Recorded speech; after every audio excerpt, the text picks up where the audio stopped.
Are And you? yes, we did. Well, at least I am trying to talk myself out of doing something dangerous, but what the comic book spectrum. And hopefully, everybody is having a good week. I'm just hanging in there, to be quite honest Oops. here. We were a little bit late because we was talking about why I was about to, get dangerous. But we'll talk about more about that Saturday.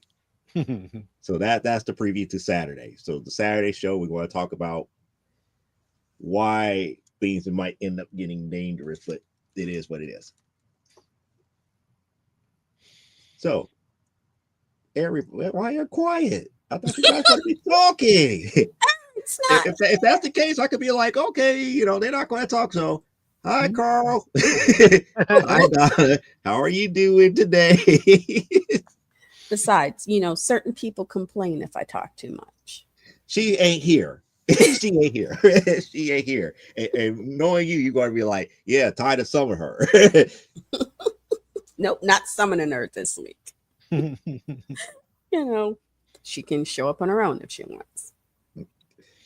Oh, Clyde, before I forget, when are we doing the charity thingy? I'm sorry. When When are are we we doing the doing the charity thingy? fundraiser? Let me check real quick. It's in January, but I'm not certain of the date. Oh, okay. For some reason, I was thinking it See, was. see, too late, Oh, too late. oh my God. I was like, holy crap, when is this? Oh, shoot. There she is. Hi, Parallax. Oh, dang itty, dangy, dangy, dang, dang, dang, diddy, dang, ding, ding, ding. Yeah, yeah. The multiverse fundraiser. It normally is in January, right? Yeah, January just before February. yeah. It's one of those. We do it all online, so it's kind of a nice beginning of the year convention, online convention for the times when it's hard to get to a physical convention, or the weather can be very foreboding for travel. So let's see here.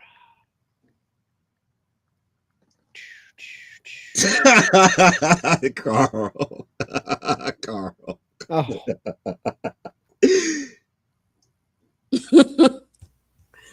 Ah, let's see. Oh, okay. Yeah, January you probably 24th. listened to it a little bit later. Okay, so January 24th through the 26th of 2025 will be the Multiverse fundraiser, which is effort through Back of the Cereal Box and other sponsors to fund comic books for kids, which is Mhm. a program that gives kids in that are undergoing treatments in hospitals and things like that access to all kinds of comic books, often delivered by people in costume.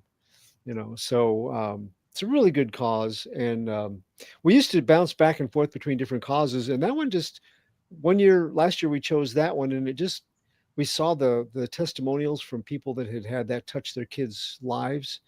When you got a kid that's spending months in the hospital with illnesses that make getting out and doing things, or even accessing electronic media difficult, yeah. there are still comic books, and they're very important.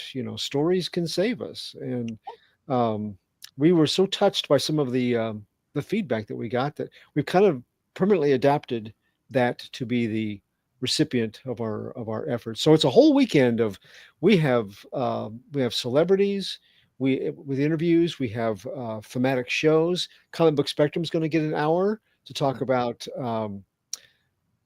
trade paperbacks and graphic novels that we think should be added to that, list of those that are required reading if you're really serious about studying the finer points of graphic arts and graphic storytelling. We all know that the Watchmen deserve a slot, and um, But the, Mouse Mhm. volumes yeah, 1 and 2 deserve a slot, but there are others that either for personal reasons, or that meant a lot to us personally, or just because they are such groundbreaking and thematically that they thematically or aesthetically change the whole spectrum of graphic storytelling, that we think should deserve to be in there. So that's what our focus for an hour will be that weekend. But there's all kinds of cool stuff to do, then panel discussions about.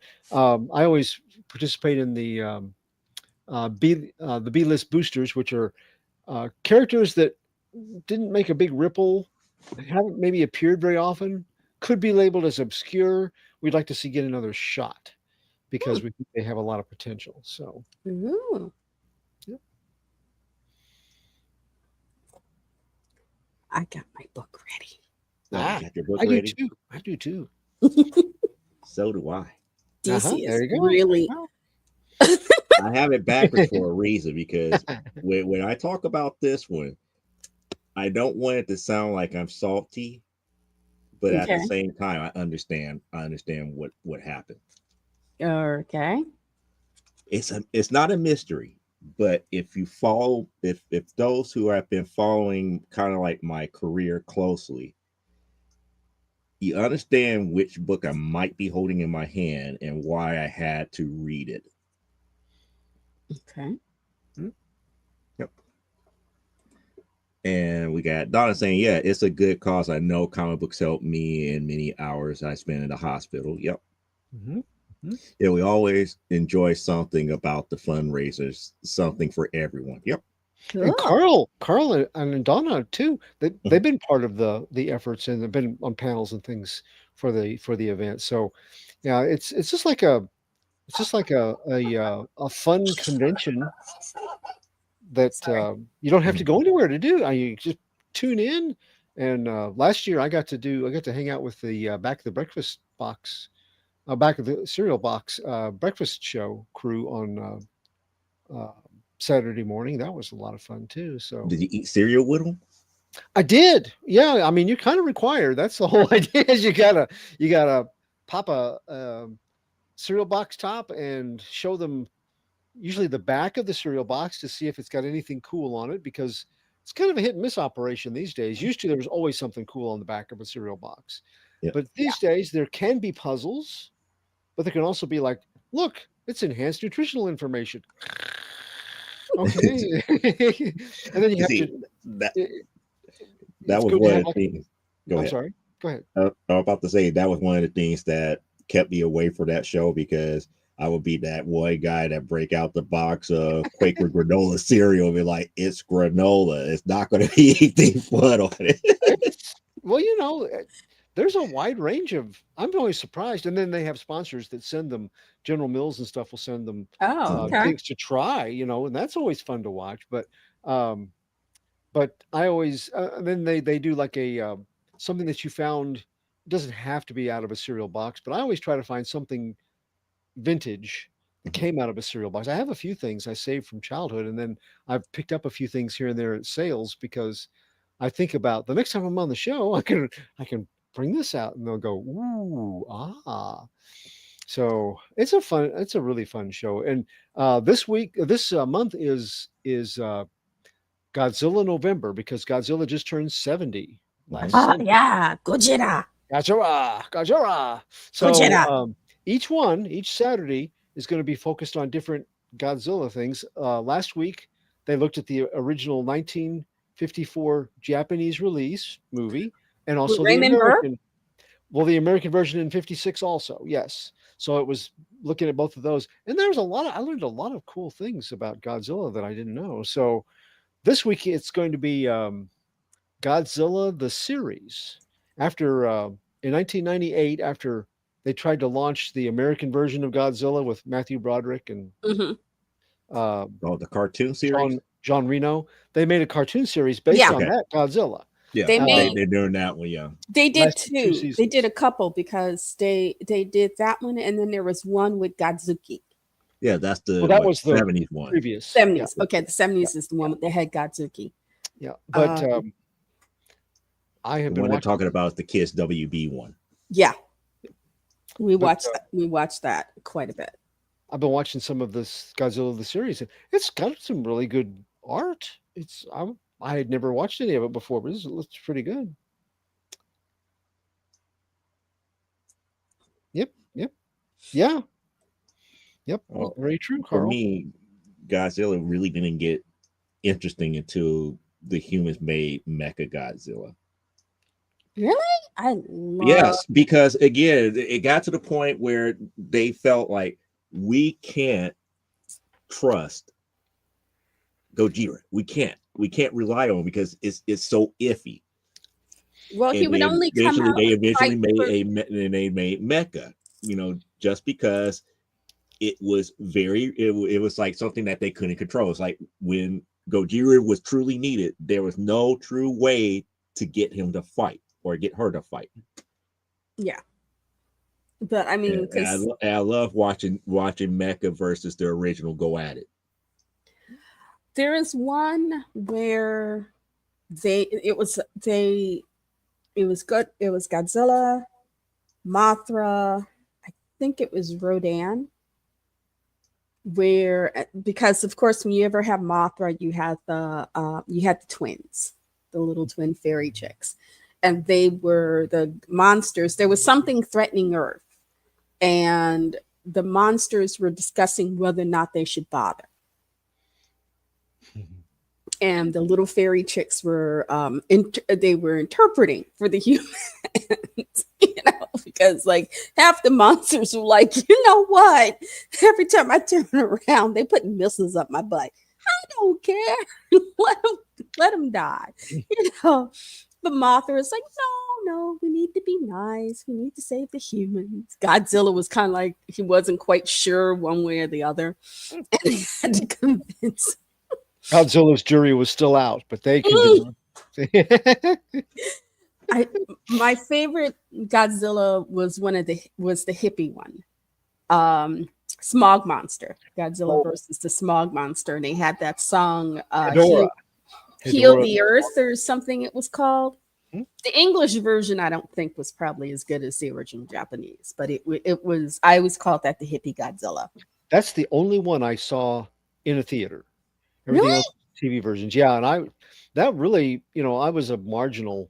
I'd seen Godzilla featured in Famous Monsters, a film, and I'd seen the older Godzilla movies on television, and I was kind of lukewarm. Much more of a King Kong fan, kind of lukewarm about it. And then I saw that one, and that was really fun. The whole theater just had a blast with that. They laughed and they cheered, and it just made it.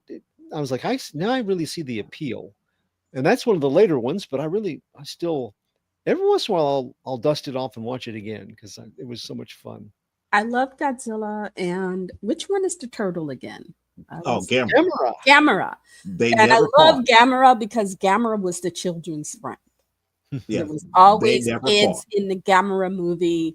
And, it was like Gamera was the one. Gamera didn't need to be convinced. Gamera was like, I'm a turtle. I'm going to protect humanity.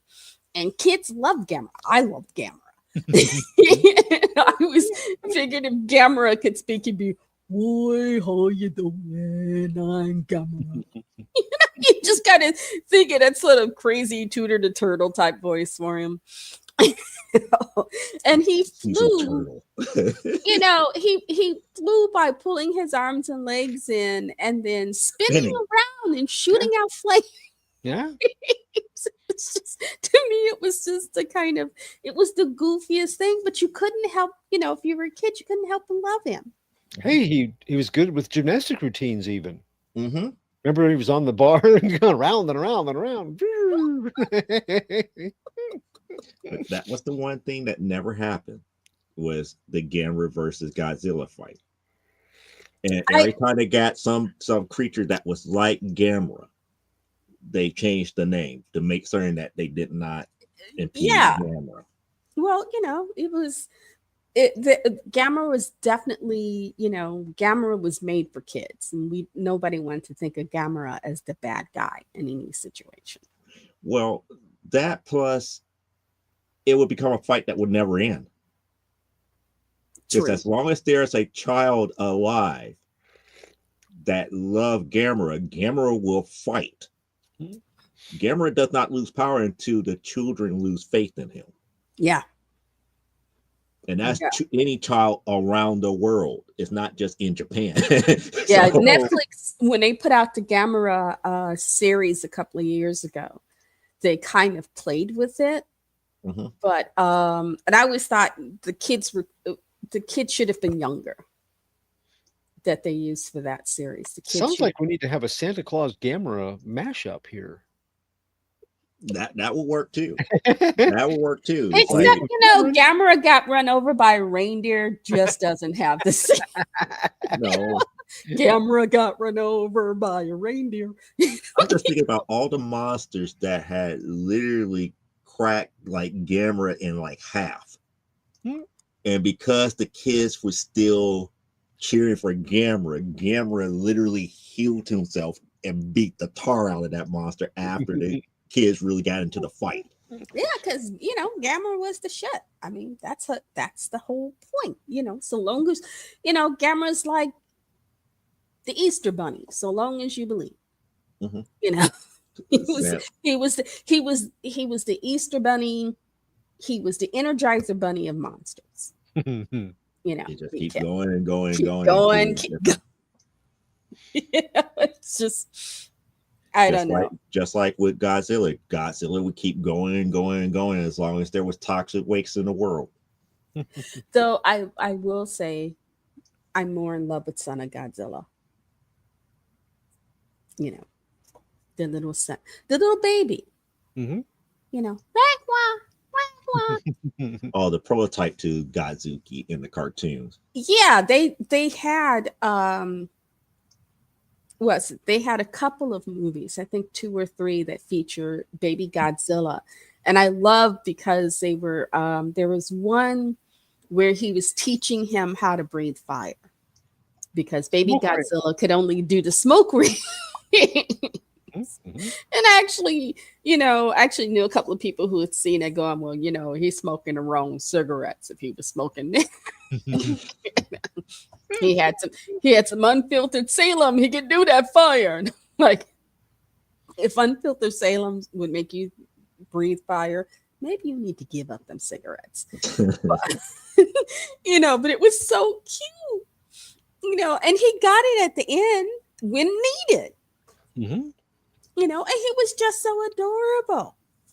It was like, oh, they made these movies for me. Believe me, if they had made a baby Godzilla toy that came out, my mother would have killed me because I'd have been like, you know, the minute she said, "What do you want for your birthday?" Baby Godzilla.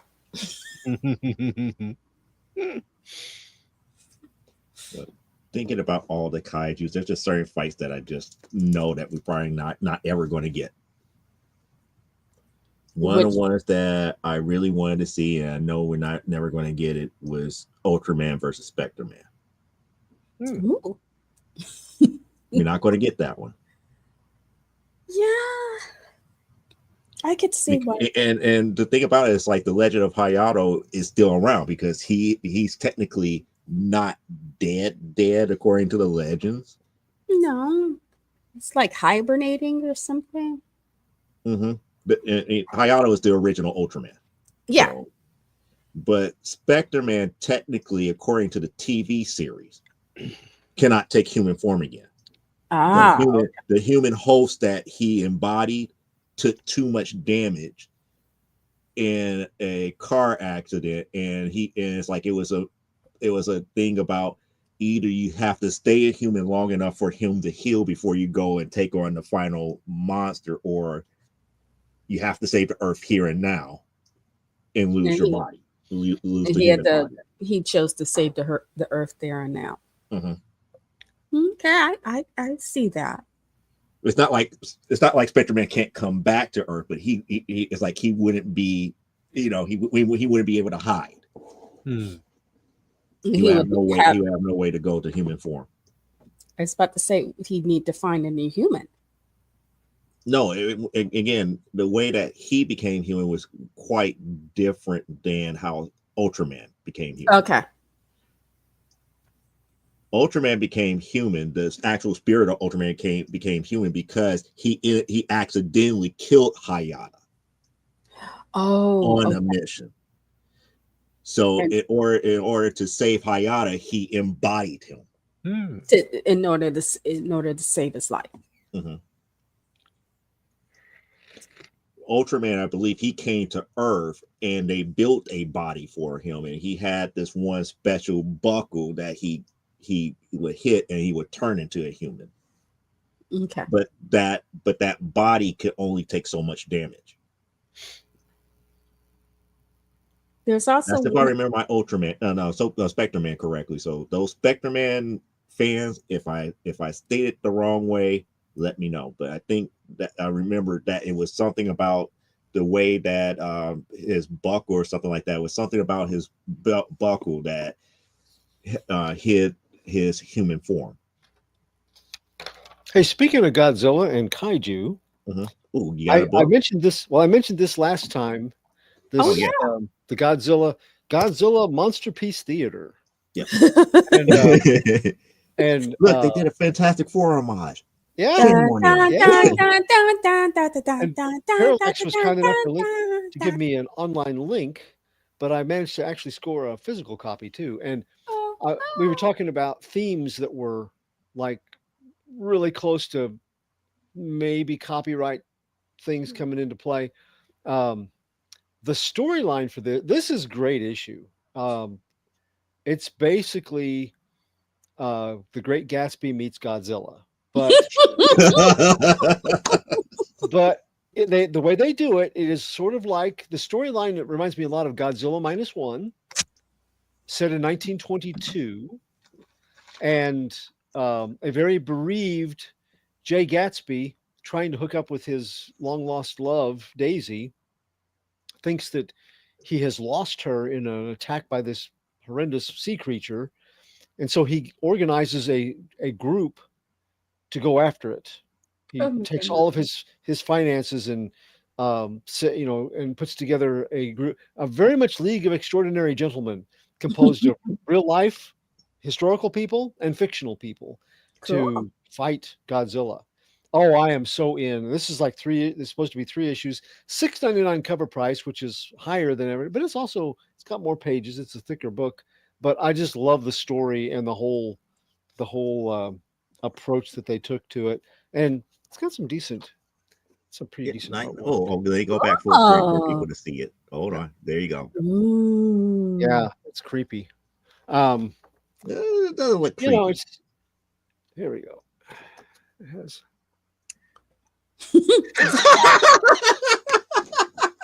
that top panel made me think of Godzilla versus Bambi.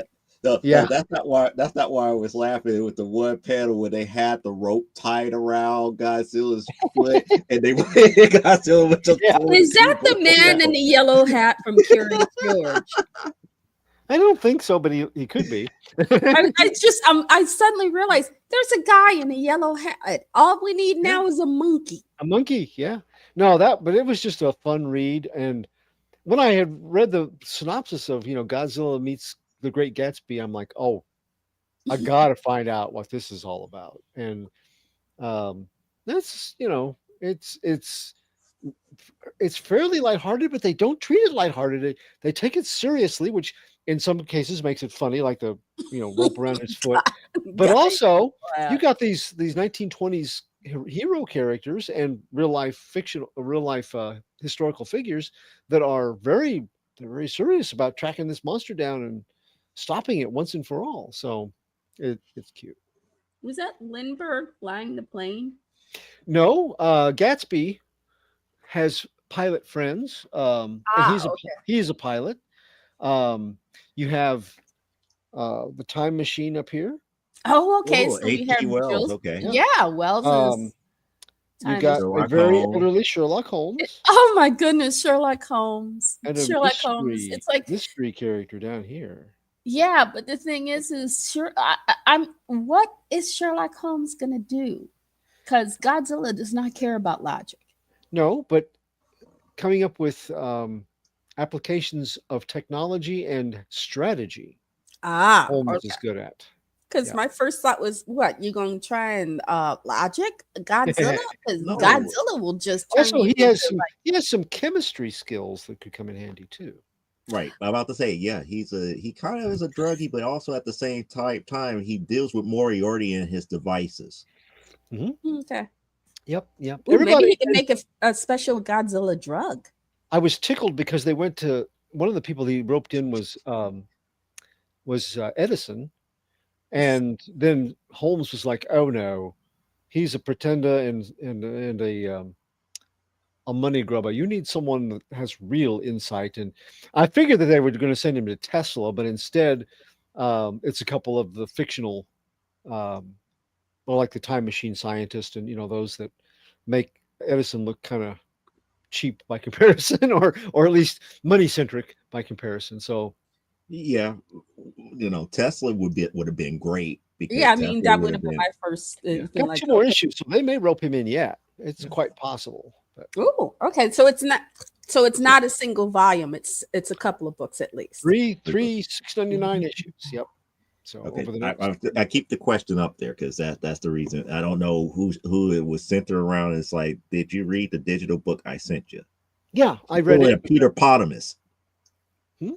Did you get the thing that I sent you? Oh yeah. No, I read it, but then I got the physical copy. So this is the same. This is the same thing. So, yep. Edison is a charlatan.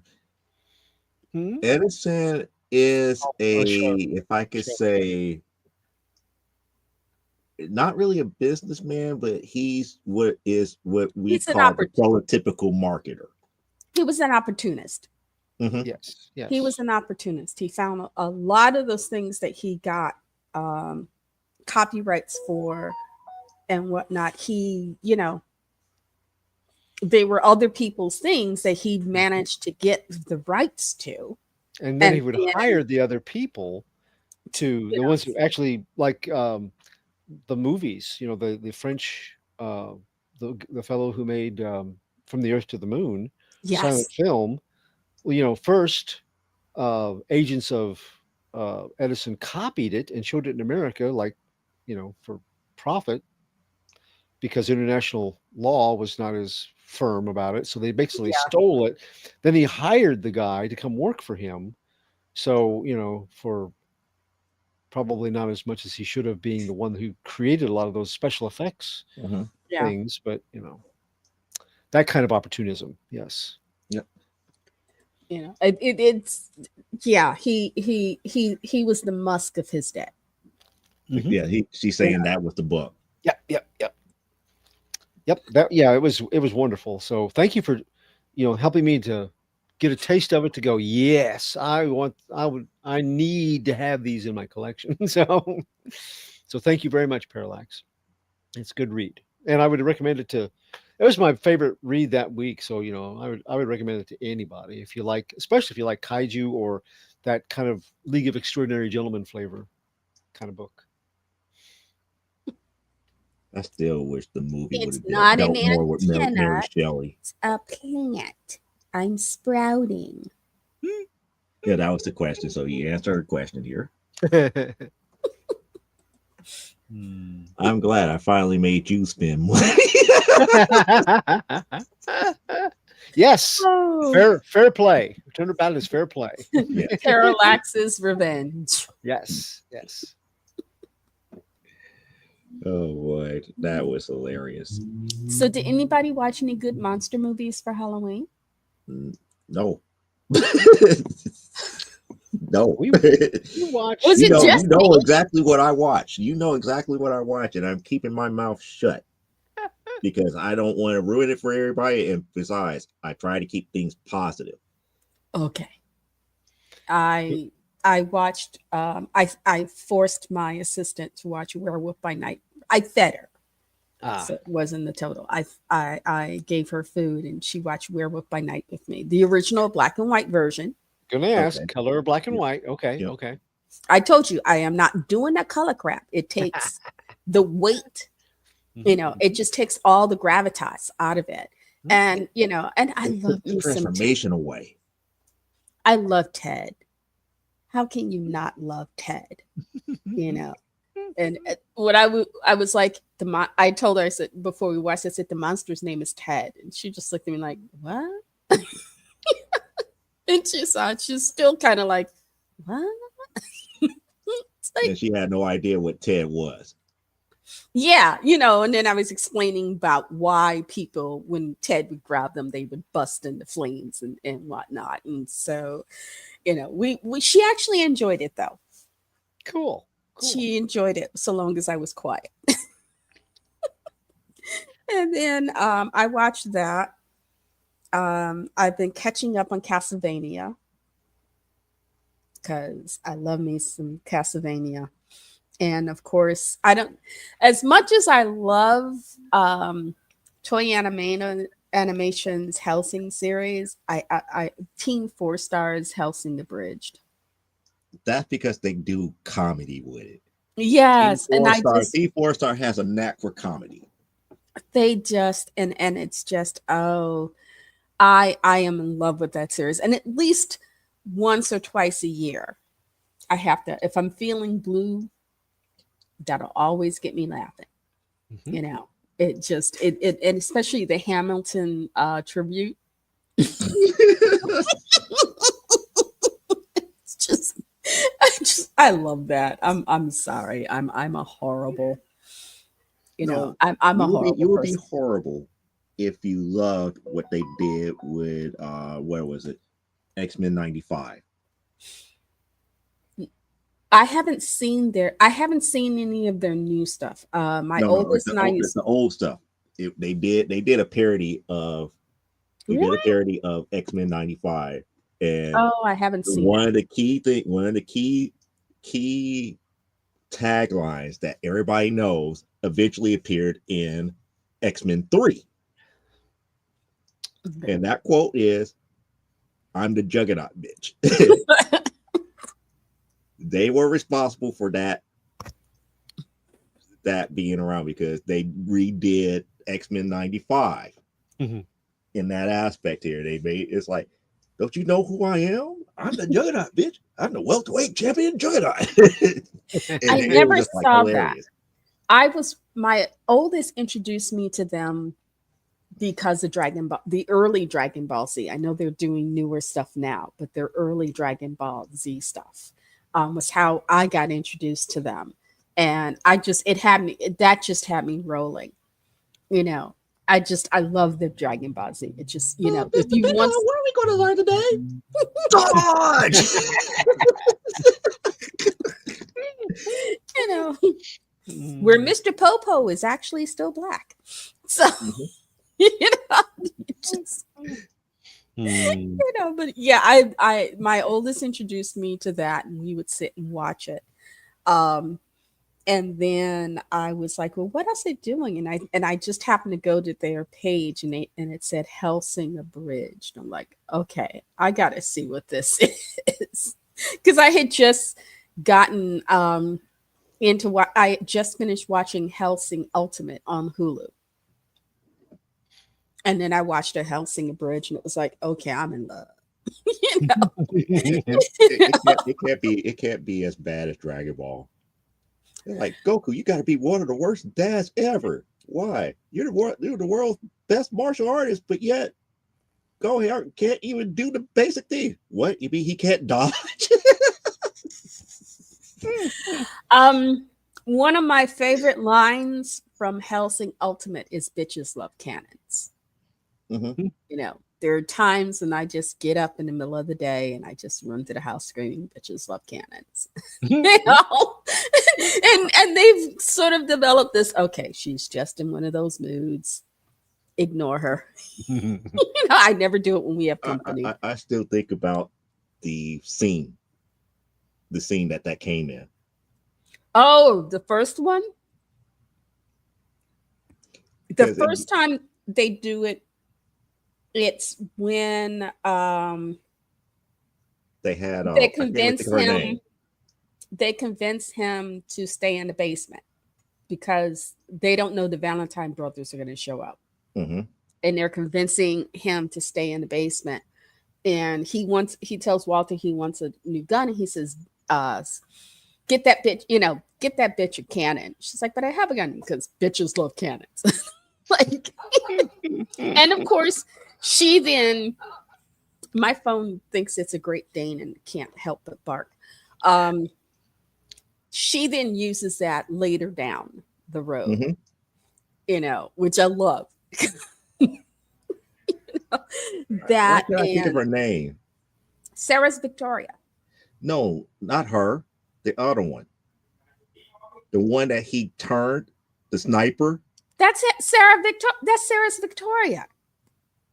You're thinking Miss Wingate Helsing, the head of the Helsing organization. Okay, that's who I'm confusing. Sarah's Victoria is the young big-titted police girl. The one that strapped herself, and this is the reason why I remember that line. The one that strapped herself to this bolted 2-barrel cannon, literally holding it off and just blowing people away. And they're up here, it's like, it's about to come off the mornings and everything. It comes off the morning, she's still holding it up. Let me lay this scene out for you. Nazi vampires in a Zeppelin. Bearing down on an old English country estate. The only people left to guard it is the big titty police girl, and I see you giggling over there, and a group of French mercenaries, because all of their regular security team are dead. They got eat up by horribly. Oh, it was sad. And Beatrice was like, okay. And Alucard is stuck on a boat in the middle of wherever. So, and it's like, and there's this Zeppelin, and somehow the Nazi vampires have fixed it so that the British Air Force can't mobilize. And so they're like, what is that? What are we looking at? And the crazy Nazi chick is like, put some light on that thing. And Sarah's is standing there with her arms crossed, and she's got a cannon strapped to this side of her and another cannon strapped to that side of her, a couple of grenade launchers. Rambo would have looked at this girl and went, damn. And she brought down that Zeppelin on her own. It was fun. It was epic. It was so Stuff hilarious. Blowed up. It was almost religious. I'm sorry. It was. You had to. It was one of those things. If you want, Clyde, we can pick a day and we can chat and watch this thing on YouTube. You have to see the scene. You have to see the scene because the French mercenaries was like, this is impossible. Oh, this it's like, okay, she got a couple grenade launchers. It's like, it's no way we're going to be able to maneuver these cannons in such a way that we could hit this Zeppelin. She's got the cannon strapped on her across her arms, used the rocket launchers and everything, grab the cannons, move them, just fired away. And the person was like jaw dropped and like, she can't be doing this. It's no way. How in the world is she doing this? I'll have to take a screen cap and then pop it into our Five Guy chat so that you can see it, because it is just epic. It's what I would want to do if we were in the middle of a zombie apocalypse or something. That's how I want to go out. It was a whole different story when they came off the morning when the braces broke and when she dropped it, and it was like, how is she doing that? But I also love the landmines. Yes. Yeah. Oh, do you think they'll touch it? Yep, they've hit the landmine. The Sonic the Hedgehog was a little much. The Sonic the Hedgehog thing was a little much. I'm glad I don't know any Sonic fans like that. I will just say that. I won't spoil it for you, Clyde. But I just, I named my French Mercs Omelette de Fromercs. Oh my goodness.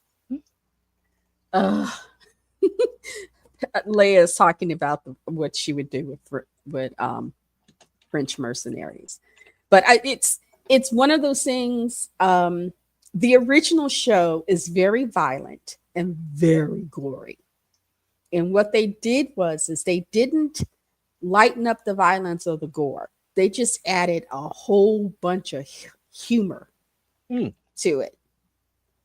So there are things, and I will only show you that episode because I would not want to get in trouble for exposing you to something that bad. Something what? That bad. It's violent. It's gory. It's very adult. What are you exposing me to, though? You said a word and I couldn't understand. I said that bad. That intense. I would rather not be. I don't want to be responsible for your downfall or something that might trouble you. This is not the actual one, but this is just to give you an idea. Oh, there you go. Oh yes. The one that we're talking about that in that scene was worse than this. Because she's standing up. Mm-hmm. She's standing up. She was harnessed into that bad boy. This is just her kind of like backpacking, the bigger machine and carrying the guns and just, going all out. Yeah, those are rocket launchers on her back. Mm-hmm. She had four of them, 2 up and 2 down when she starts. It was a lot. Oh, and I want that cannon. And this is normal for her. Cannon. Yeah, but the scene that we talked, it's not normal for her. But at this point, she comes into herself as a She starts coming into herself as a Draculina. Mm-hmm. She comes into herself. She finally had if I could say, the confidence as a Draculina. Yeah. In the Hellsing series, the way vampires work, or they're supposed to work, is that if a vampire bites a male or female who was a virgin, they become a Dracula or a Draculina. If they bite somebody who's already had sex, they become a ghoul. You would have to talk to the guys at Toei Animation and that about how they came up with that, because that's original. And Saris is a virgin when she gets turned. The guy who was going to turn her was a priest who got turned, but he was going to rape her first, so she wouldn't become a Draculina, because a Dracul or a Draculina is independent. You can't control them. And that was before Alucard. I call him Alucard, but that's not his real name in the series. But he's Alucard. He's Alucard in the series. But that was before he found out what the priest was going to do. Yes, and then Alucard got damaged enough where the only way that he could have saved her and himself was to turn her. Well, he in order to save her from the priest, he had to dang near kill her. Mm-hmm. Oh, look at you lying there like a puppy, like a dying and liberated puppy. You remember that scene? After Alucard messed him up, I was like, he's just lying there like a puppy. An eviscerated. Hoping for sympathy. Where was that sympathy before? But in the original series, when she goes through the change, she has this. In the original series, when she goes through her initial changes, she has a dream similar. And I keep saying they must have watched it because it's straight out of An American Werewolf in London. In regards to, it's this really crazy, very strange dream that she has, and then she wakes up and she finds out she's a vampire. But because the only way he can kill this guy, because the guy is also using her as a shield, and his mission is to destroy this guy. So he shoots through her to get to him. And then it's like, oh, I can't save you. Guess I'll just turn you. He can't save because he literally, boom, half her chest is gone. Well, remember, he's like, you trust me? And she had like no other choice. Like, yeah. Boom. Like, it was kind of like, whoa. It's kind of like, I'm sorry about this. I really am. Boom. It's like half her chest is gone. He gets his target though. He gets his target, and then later she's like, okay, she's dead. She is lying on the ground in the middle of the road. No, it's just the other thing that tripped me out with Alucard and Sarris. It was like, he's getting away. You're a sniper, right? Yeah. Well, she's a police. Shoot him. You're like, shoot him. It's like, what do you mean shoot him? He's too far away. That's she. For human eyes. That's for human eyes. It's like, what do you mean? He's not too far away. Just adjust. It's like, you still using your human senses. Stop that. Use your regular eyes. And then it's like she just kept concentrating, and then she eventually fouled him and shot him dead. That was a female. Alucard shot the guy in the house. Yeah. And then the female was running. But the series is told a lot through Sarris Victoria, because it's her seeing all of these things coming about, but also her having to deal with becoming a vampire and coming into her own as a Draculina. I thought it was told by two characters. Well, we get a lot from her point of view. I mean, we get a lot from Alucard's point of view, but you get like Sarah when she's got one of those names you just want to smack her. Miss Helsing has about, that's the point of view that Sir Integra, blah blah blah, Wednesgate Helsing. She's got like 6 or 7 names. And somebody that you don't want to mess with. Yeah, I'd rather go up against Alucard than her. She's an OBE. She is actually an OBE, and so she is knighted, and so they refer to her not as dame or lady, but sir. Sir, yeah. She is a sir, and her orders come directly from the queen. When she takes orders, they're usually directly from the queen or somebody coming to her on the queen's behalf to give her orders. But we see her, but we see her kind of from a distance. In my opinion, she's from an emotional distance, because we're viewing her through Sarris Victoria's point of view. And I think Sarris kind of looks, she's the titular head of the Helsing organization. And she's the one who makes very tough decisions. She's also only 24 years old. So we believe. We're not quite sure. You're not quite sure. But we see her, we don't really get into her head. We're more into Sarris's head. We get a bit into Alucard's head. And we also see them from Pip's POV, the head of the French mercenaries. When they come on board, you're kind of seeing things from Pip's and the Nazis' POV. Well, we got a lot of the Nazis' POV. But we are Nazis, and we like war.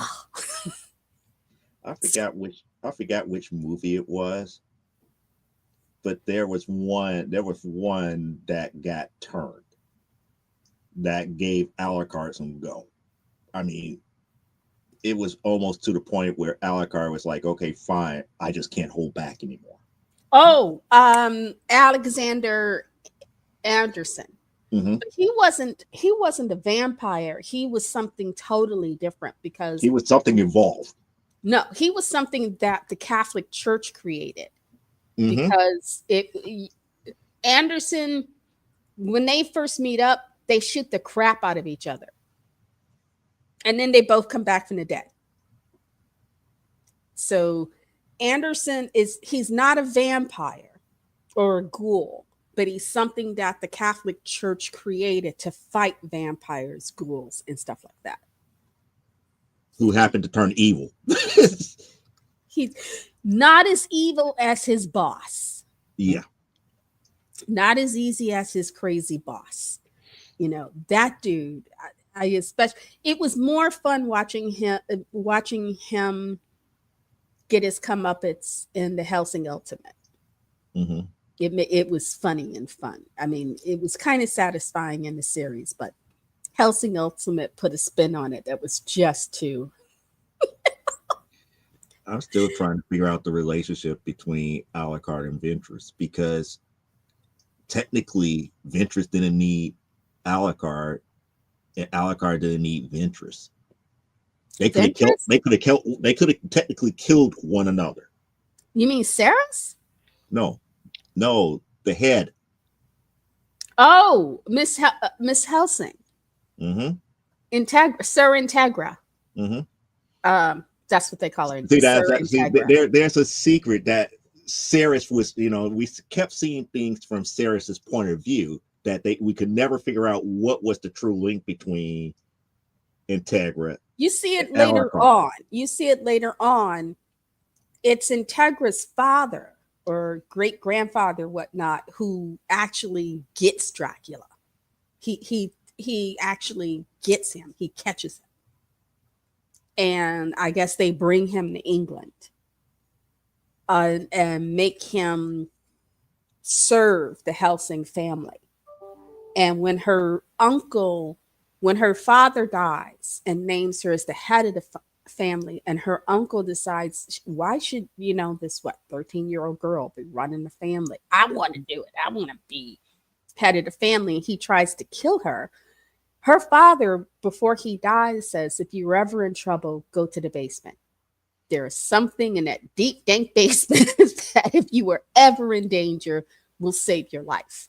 And of course, she gets down there, and it's Alucard. His hair is white. He's in that leather thing. Mm-hmm. He's literally chained to the wall. And he's been kept there without blood for who knows how long he's been down there.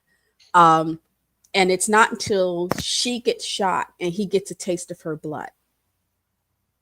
So basically, she's the new head of the family because he asked her, and she tells him, yes, I'm the head of the Hellsing organization.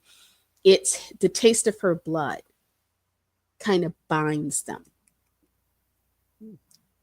so that he becomes ultimately, he is supposed to be her protector. I think it's deeper than so that. He serves the organization. That's how they I'm sure the manga may explain it a little. I think the may have added, but in the anime, that's the backstory that they give. Her father he doesn't tell her exactly what's in this basement dungeon area. But they never really said the true agreement that they have either. We know that he's there to protect her. When her ancestor takes him, he takes him and makes him a servant of the family or the Hellsing organization. He has to, there's some thing, he doesn't just grab Dracula, he defeats him. Because there's that scene where where Alucard has the dream, and in the dream he's Dracula, and this Hellsing family head at the time is telling him, your armies are gone, your home, your country's decimated, your home's been destroyed, you've got nothing left. And he slams a stake through his heart. And Dracula comes out of the dream and he's crying blood. Because he's crying, and when he wipes his eye, it's not tears, it's blood. So it was to suggest that he wasn't just defeated. In his defeat, he was then tied to the Hellsing family and whatever their interests were. So that was more of the explanation about why Integra never treated him like a slave, like her ancestors did. Yeah. And I think, and understand there are two versions of that series. There was the first version, which they got ahead of the manga creator. And they started going off in weird little directions with the story. And, because like Full Metal Alchemist made that mistake. Like until you get to Brotherhood, and that's when you really get what really happened. And it ties back into the series. And that's why they did Ultimate, because the manga creator was like, wait, we didn't have any of that. So there are things that happen in both animes that they pay more attention to in the first and less attention to in the second. But yeah, they were taking it, because in the first one, this guy takes someone Sarah used to work with when she was a police officer, takes her to that place where the little girl vampire is, and the little girl is, and they were making it so that the danger that they were facing came as much from the government as it did the vampires. And it's like, and then the manga comes out and it's like, oh, it's Nazis. It's Nazis. And there's it was Nazis, dealing with the undead, and they perfected it, and they was making all these different ghouls and stuff as their soldiers. And we're on the cusp of World War II. And World War II was about to have the Allied forces dealing with all these different ghouls. I remember Ultimate very well. Well, no, the Ultimate takes place in modern day. So World War II is over, because the Millennium Organization is what's left of the Nazi Party. Or the ones that was experimenting with the ghouls, at least the ones that went to South America. Because it was the Catholic Church, according to their own files. Maxwell has to explain this. The Catholic Church helped the Millennium Organization get all their key members to South America, including that little fat the fat major is the one that still leaves me puzzled. Like the Ultimate version is like, why is he that way? Because that was the big question. But it's kind of, I've known people who watched the regular and have cracked up, because it's like, wait a minute, Nazis come in Zeppelins and nobody's Air Force can take them out. And it's like, well, they could have if they hadn't figured out how to infiltrate British military command and put their own vampires in place so that they didn't send them. The jets didn't come because they had already infiltrated military command. And so, half the, because it's like when Van Winkle gets on the ship, and they start with the line, check your privilege. The Ultimate, I love that. They had two great lines in Ultimate: check your privilege, and it's all a matter of perspective, really. that one was said over and over and over again. It's just a matter of your perspective. Towards the end, that was the line that was consistent through the series. I think the last 4 or 5 episodes, it's all a matter of perspective, really. Kept popping up, and it's funny because one character would say it and die, and then someone else would somehow pick it up. I was like, we have won. It's just a matter of your perspective. Pow, dead. The Nazi werewolf forever gets me. That's sad. The Nazi werewolf forever. I didn't know whether to feel sorry for him or hate his guts, because I'm thinking, you're the only Nazi werewolf they got. How long? Just everybody else is a vampire. You're like the only Nazi werewolf. And it's like you're the only werewolf, and you got no respect from the rest of your regime. None. No one. He was definitely. And you out-survived the majority of them until they up there said, hey, it's time for you to go into battle. I'm going to show you all and beat everybody down. It's like, that's only a matter of your perspective. Dang. And he never speaks. Mm-hmm. In neither in the satire or the regular, he never says anything but It's like it was like he was constipated the entire series. And he's just it's like, oh, okay. But you know what? Treated him so horribly throughout the whole series. He also chose his way out. I always think that fight happened because he knew Sarris was the only one who could give him what he needed. And I think he was really happy, because you only see him go out once. He only leaves the Zeppelin once. And we can't tell you that because that'll take all the fun away. Yeah. Joe, know what that we're means. An hour in to the show. Oh my goodness! So we've now been talking about vampires. Well, that's your thing. You got we have to stop you when we got to lycanthropes, or else you would be all day. I'd be all day. Clyde, what books have you got? Oh, you want Clyde to go first? We all got books, right? Yeah, but it's not like mine. Mine won't blow up. It's not going anywhere. Okay. So you want to go first, Clyde? Because like I said, I don't want to be on a sour note. Okay, I can do that. Okay. So, all right. One of the reads from last week that I wanted to mention real quick. Yeah. Redcoat. This is the epilogue issue. This is number 7, and he's the immortal.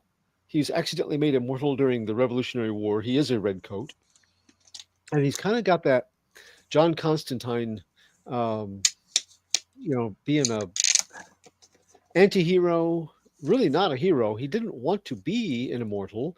He doesn't want to do anything along the lines of feeling any kind of responsibility to accomplish things, but circumstances continue throwing him into these desperate situations with a secret organization vying for world dominance, and he ends up being sucked in and taking part in trying to stop them. And so he's kind of a hard character to get into root for or like. It's pretty despicable in a lot of ways. And then you see this as an epilogue that explains in a way that they could not have done before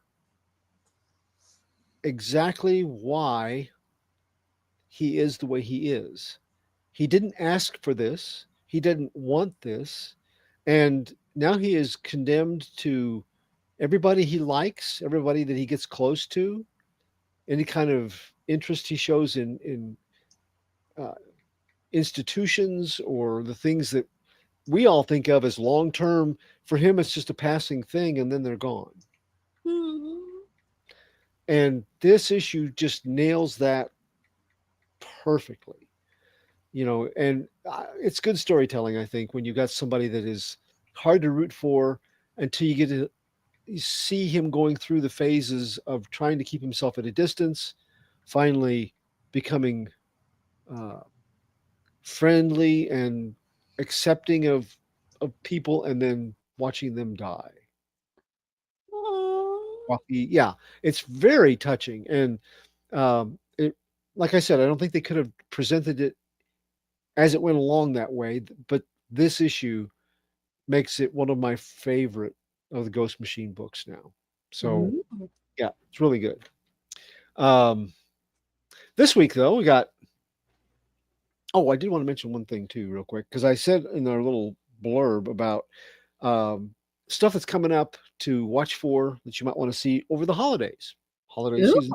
So we have also, we didn't mention, I don't think we mentioned last time, the Blade reboot on the MCU has been taken off their schedule. So now the rumors are that they're going to fast track a Midnight Suns, because that's more in the, a team of supernatural creatures would be more keeping with the MCU way of doing things. But recasting the role if they do that, and a different director because they lost both of those. They basically piddled around for 4 years and everybody left, or they couldn't get a script that was suitable to anybody. But upcoming releases, we got Disney Plus, November 12th, Deadpool and Wolverine will be on Disney Plus. The 3rd December, or I'm sorry, Tuesday, December 3rd, 2024, Star Wars Skeleton Crew launches with 2 episodes, live action series. And then after that, each week. Sunday, December 22nd, 2024, we will have Marvel's What If Season 3, first episode, with new episodes daily, skipping Christmas Day, but daily otherwise through 12/31. So every day. I get something to watch Christmas Day while I'm taking breaks to make dinner. Okay. Well, Christmas Day, we also have Doctor Who, the holiday special, Joy to the World, will be on Disney Plus also. Oh, okay. December 25th, if you feel that you should take in a movie for Christmas, well, Nosferatu is coming out. Now, why they would do this on Christmas Day? No. I've seen the trailer. Yeah. There was the original trailer and then they had to change it. They had to expand. Well, the original trailer didn't quite give you the girl's story. Ah, okay. And the expanded trailer gives it more of a story, where in the expanded trailer, they make it look like she's calling for him. This is something she's had this dream since she was very young, and she's calling for him. Okay. In the initial trailer, it kind of gave you that feeling, but when he comes to her, she's like, and in the newer trailer, it's like, no, this is something she has yearned for since she can remember where yearning is. I have kind of thought about maybe I want to see that. It's like I vacillate. Sometimes it's like, I want to see it. Then other times I'm like, nah. I guess, I'm kind of like, it's not Pulp Fiction. It's Penny Dreadful. Early Penny Dreadful seasons. The newer one set in Los Angeles, I couldn't even bother to watch. I just couldn't. Because they didn't put out Penny Dreadfuls back then. They didn't put, if they did, but then they couldn't use Pulp Fiction because that had already been used. Sleazy paperbacks. Now that would have probably fit what they were doing for that season anyway. But I have so loved that world. The Frankenstein's monster, the creature developing a love for Tennyson, and reciting the poetry. I don't know. It's the whole devastation of London in the final season and whatnot. I don't know. Part of me is like, oh, I've already seen it done. It's like, what are you going to offer me that's different that hasn't already been done before? Because basically it's like the way they show those scenes, it's like, oh, is this a vampire apocalypse? I mean, we can only see so many vampire apocalypse series and movies and stuff where it's kind of like, okay, I don't think you have anything new. I'll just go watch The Strain. But I'm weird that way. I will admit I am weird that way. I'm sure there are other people who are more sensible who would do it better. Well, for those who haven't seen the trailer, or the 2 trailers, because I've only seen the first one, but I've got to go hunt up the second one. This is Nosferatu. YouTube has it. Okay. Nosferatu is a remake of the 1922 German film. This new version has Bill Skarsgård, Nicholas Hoult, Lily Rose Depp, Aaron Taylor Johnson, Emma Corrin, Ralph Ineson, Simon McBurney, and Willem Dafoe, which is kind of interesting because he's played before, so that was kind of cool. But he's not in this one. But No, but it just, see, to me, that kind of is like, okay, we want you to take it seriously, but we put William Dafoe in the cast, and it kind of puts a joke in there unintentionally. Yeah, I guess. So, okay, for books this week. Oh, yeah. Okay, so the first book, I don't have a physical copy of this. So, Joe, if you would put up the picture, um, The Fade #1 from Boombox. I reviewed this over at The Beat, and I was really surprised. This is a young adult new series, and it is by Abrea Iyengar. If you watch Critical Role, you'll know her. Yes. Sorry. Yes. She's an exciting. I watched some interviews with her. She's an exciting person, and Joygasm. This has got such energy, but it also hits upon, I think, a very important theme for the moment we live in, and that is the value and the balance of escapism when the real world is hard to take. And from a young adult perspective, I mean, the reason I started reading comic books was when my mom would drag me to bars when I was a little kid, give me a stack of comic books, and that was kind of my refuge away from some of the things that were going on around me that were not, things that kids should really be around. Yeah. And so books have been my escape. Role play games have been my escape. And here we see in a modern setting the same thing with these young adults through a thing called The Fade, which is, it sounds like a self-hypnosis that you go into before you go to sleep, and your dreams unleash. And their version of TikTok is Mishmash, I think. And so on Mishmash, it's got how you can go through these basic little steps to put yourself into the fade. And our main character has a version of herself in that world and in this world. And the question is, and I think anybody that has done that escapist route because they find their own situation difficult to take, they go there to vent, they go there to be the better version of themselves that they wish they could be. There's a question about which is the real you and which is not, which is the real world and which is the make-believe one. And it just introduces that whole concept very nicely. So if you have young kids, I would say this is probably a teen read because it's got, I didn't check out the maturity rating on it, but check that before you let a little kid read it.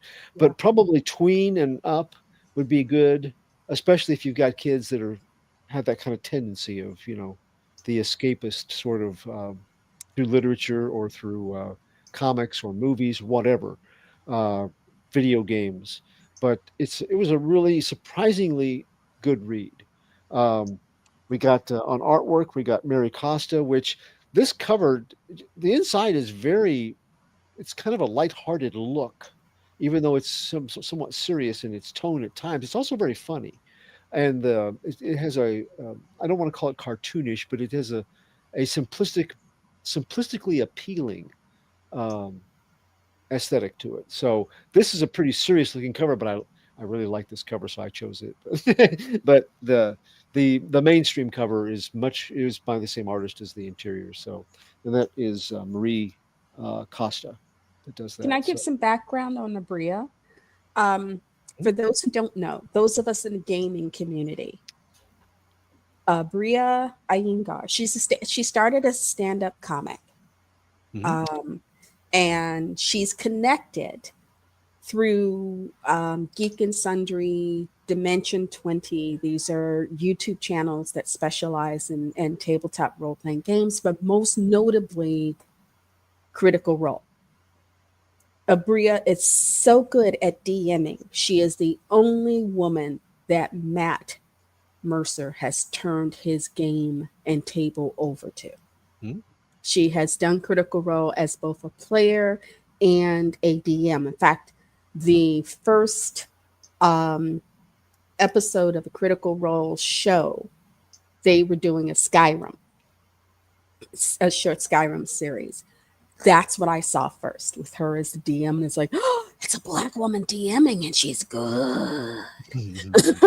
She is just, she is, like I said, Matt Mercer does not give just anybody his table, especially since Tal'Dorei, all of that, that's his world. And yet he has turned it over to her. She's done 2 series for them. People have loved her DMing. She is amazing. And I have been waiting for something that was just hers to come out. So if you have somebody you don't like and you want them not killed, but, just roughed up publicly in the street by an old fat lady, let me know. Right. Because I need to get the money to get this. Is this on Kindle? I'm not sure. I will look for it on Kindle. I had a preview copy electronically sent to me. But it came out this week, so it's probably available out there digitally, I would imagine. I will look for it on Kindle, and I will also see if I can go to First Aid. I've got like $15. So I will, that will cover my bus fare plus the cost of the book. Because I gotta have that book. Yeah. I was impressed. And like I said, I went and watched some interviews with her, and what a ball of kinetic, creative energy and fun she is. So it made me appreciate the read all that more. So she is creative. But she's also incredibly intelligent. Mm-hmm. Oh yeah. When she's talking, you just sort of like, go ahead, read me a dictionary. I don't care. I just want you to she's just, especially if she does it. Critical Role did, during the pandemic, they did a short series because they couldn't get together anymore. They did a short series called Narrative Telephone. And Abria did one of the episodes towards the end. She did one of the episodes. It is the fun. She does it. And then you see the rest of the cast, because one person does a video, and then they send it to the next person who can only watch it once and then do the video that was done that they can remember. Her episode was just, if I'm feeling really bad, that's one of the things I turn to, because it leaves me laughing in tears. She is just, because she can be really funny, and then she can be scary as all daylight. So it's just, she's just amazing. So yes, please get this book. It's a Black woman. She's creative. She's capable. Buy the book. Let her make money. So I can then sell myself to her as her toady. And back to some more books here. Joe. Thank you. So we got Shazam number 17. And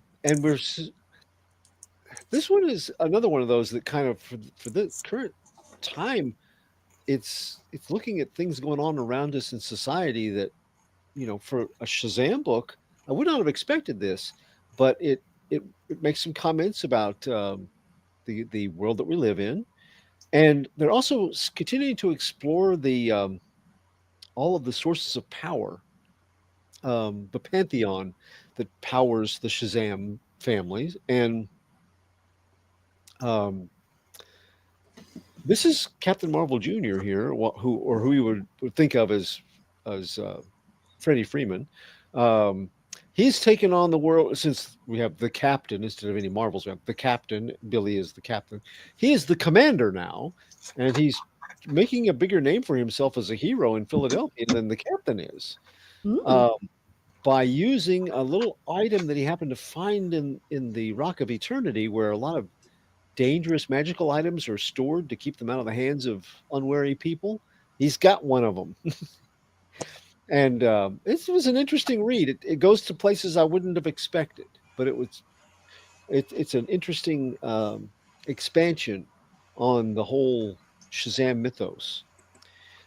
JSA number 1 came out this week.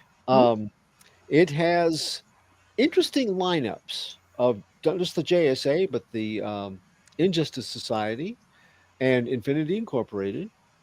And we get they cover some ground they've already covered before about the young versus the old in the JSA, the old timers versus the new kids on the block, and carrying on when some of the old timers are gone missing. So that felt like stuff we've tread on before, but it goes in a direction near the end that I didn't expect. So it's a good first read. Was that She-Hulk on the cover? No, that's Jade. That's Jade. Green Lantern Jade, I believe. Yep. That's Alan Scott's daughter. And this is the Jeff Lemire, the beginning of the Jeff Lemire run. So I think we can look forward to every week having every month having a new issue, because there for a while they were hit and miss. But this is a new run, new series, and I'll be picking it up for a while. Superman #1, the Absolute Superman #1 came out this week. All of these have ranked at least initially in the high 8s or low 9-point categories out of 10 on a lot of the review sites.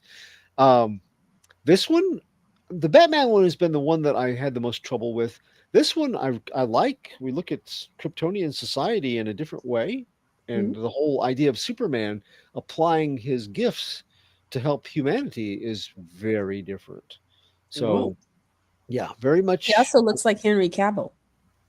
He does. He doesn't. The cover is a little bit misleading. When you see the inside, his outfit is not. I think Batman's is the most changed outfit.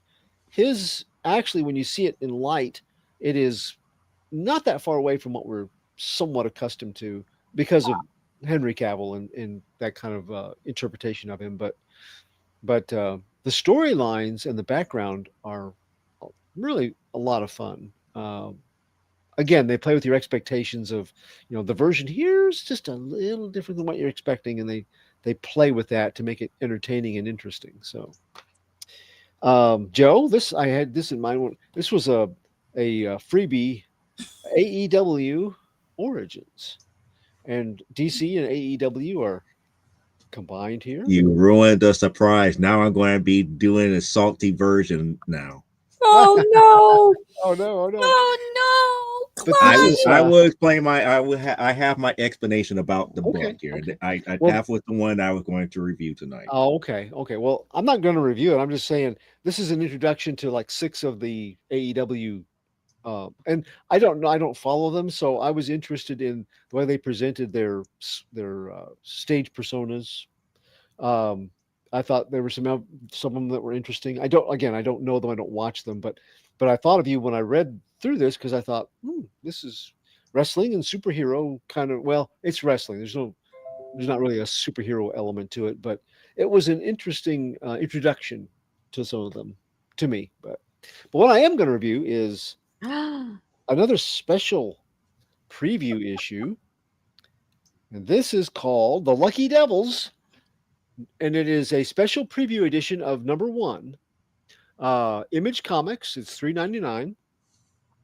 It's $3.99 when it launches. This is like a special preview issue. They had these at New York Comic Con, and my comic book shop got one somehow and put it in my pull box. And I am so glad, because it launches in January 2025 as a 9-issue miniseries, and it is written by Charlie Sewell.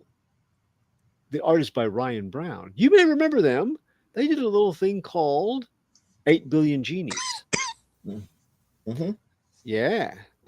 So this is their return. The colors are by Ryan Brown and Kevin Nipstein, and letters are by Christopher Crank. The maturity level is definitely mature. So let's show off some of the artwork here. This is a little different aesthetic from what Ryan Brown did on 8 Billion Genies, and I like this. I think it serves the story that they're telling here quite well, which is a much more realistic kind of a take. The guy still looks a lot like the Idea Man, except younger. He does. And here we have 2 main characters, and we get an introduction on 2 different pages of each one. Cam and Star. They have different. They are Chicago residents, but they have different lines of work.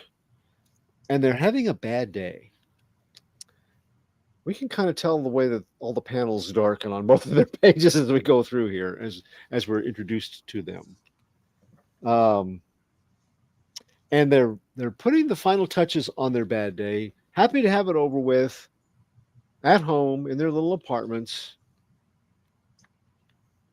and they have visitors. Oh no.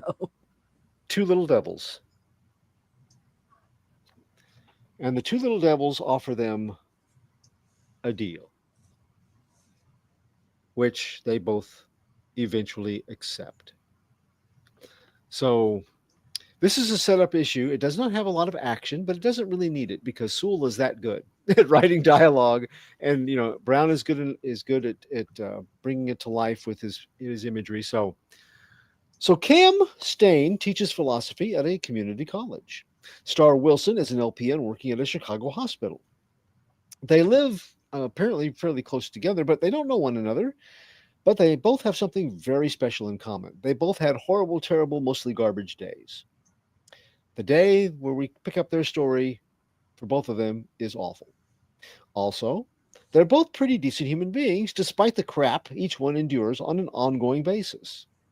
And lastly, their personal devils, Collar and Rake, respectively, make themselves known to these humans that they're assigned to.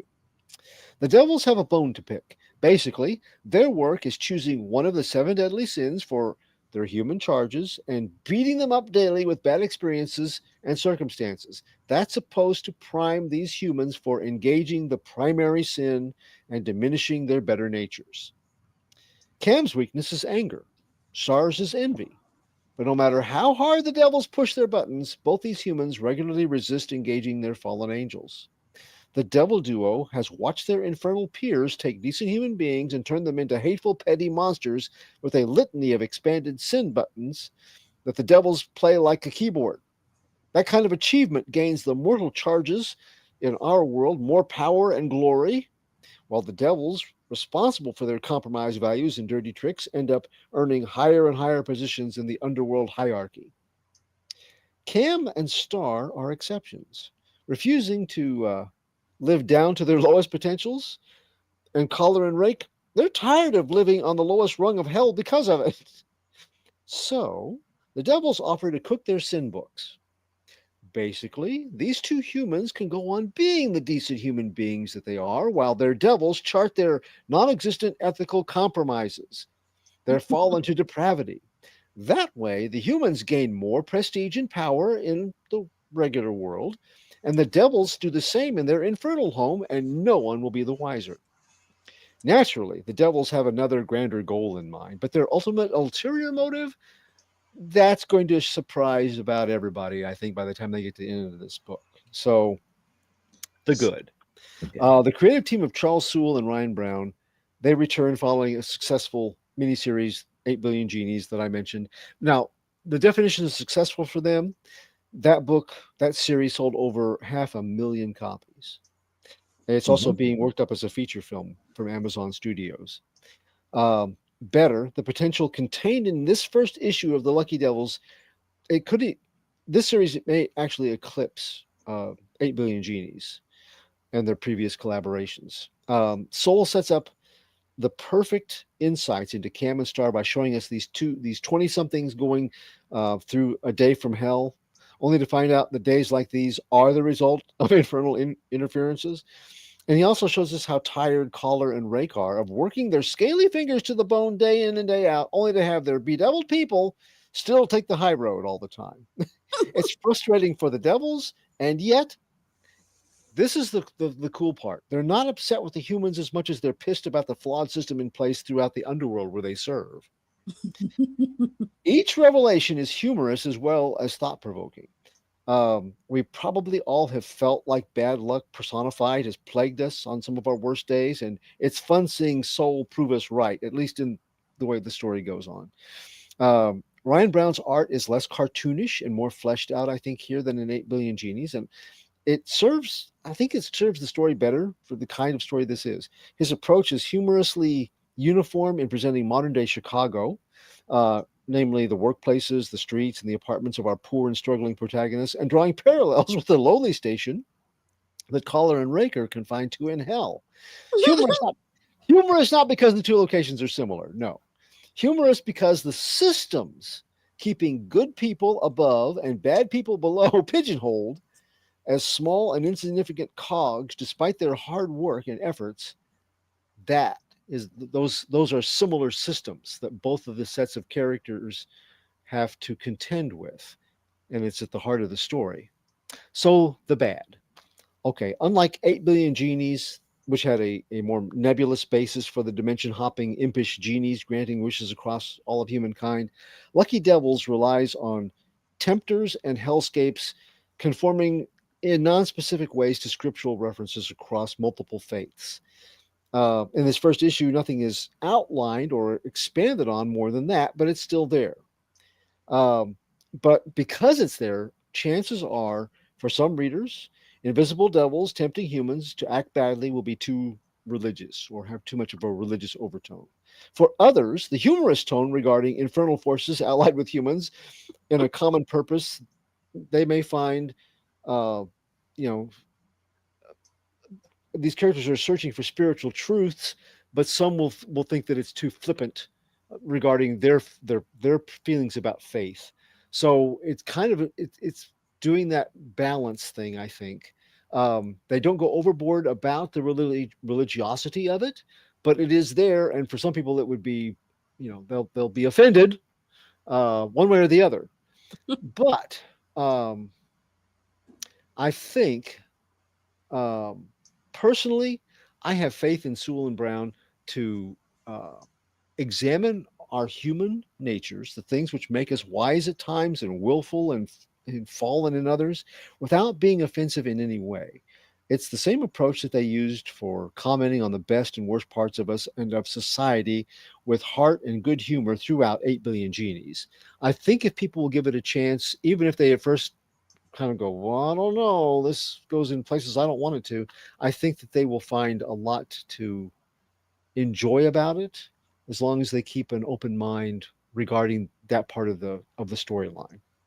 So the takeaway, once more, we have placed before us a foundational issue for a miniseries set on exploring the hearts and headspaces of humanity through the lens of Sewell and Brown. And the setup is metered, it's measured, and I think it's magical. I can't wait to see how Cam, Star, Collar, and Rake evolve as this tale proceeds.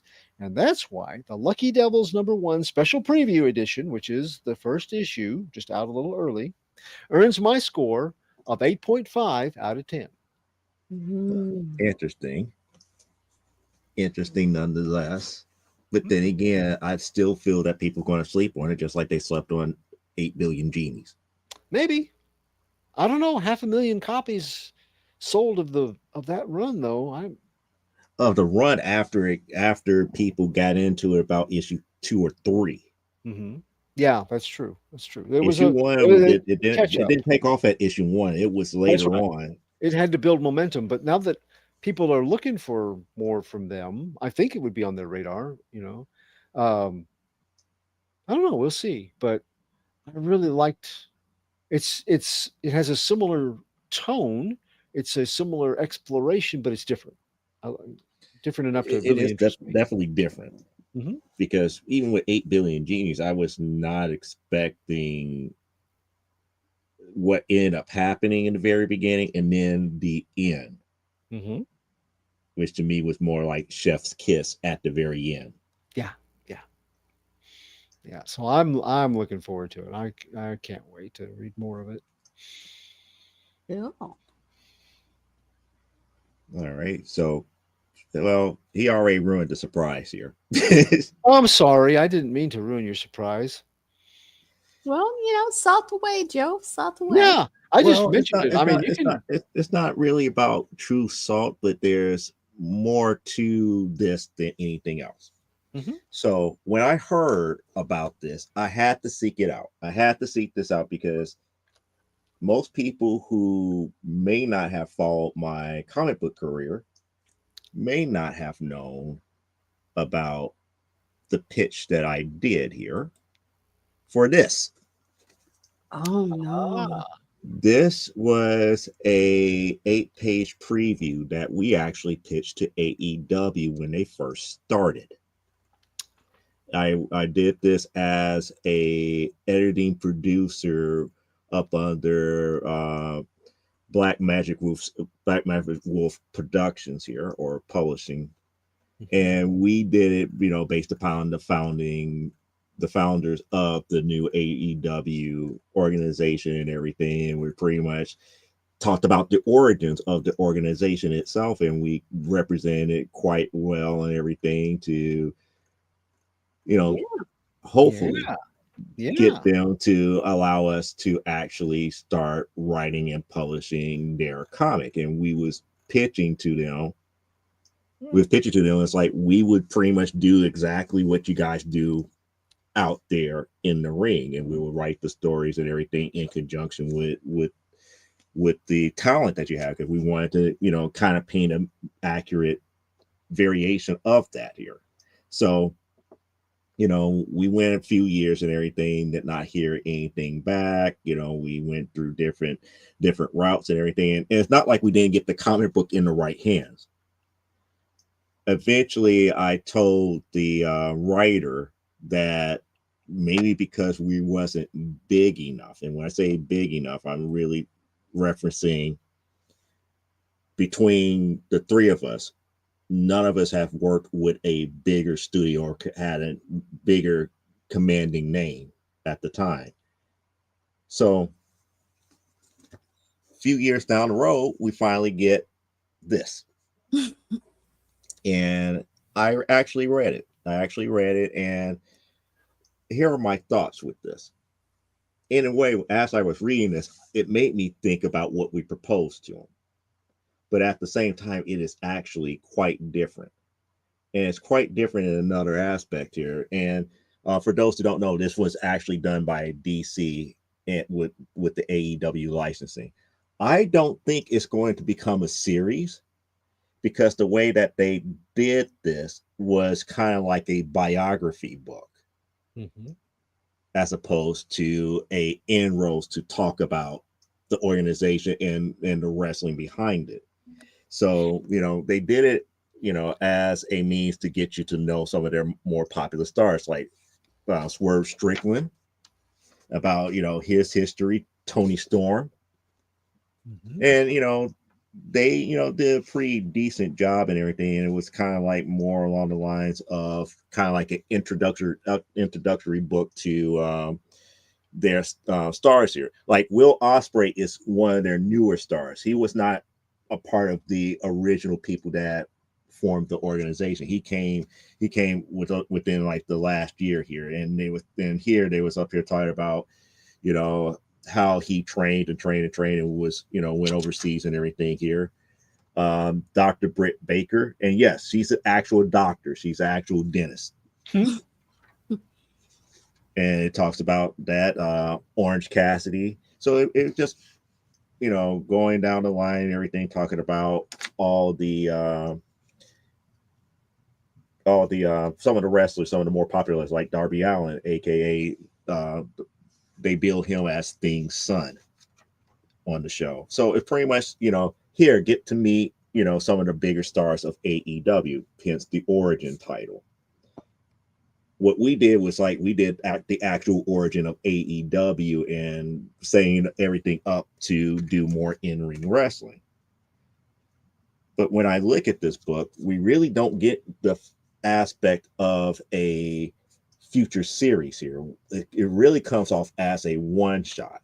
And I understand why they did this as a freebie, because they're trying to see if there was a market for this as a whole. But how can you have a market for something like this when you don't? It comes back to the comments that I got from my original AWF series.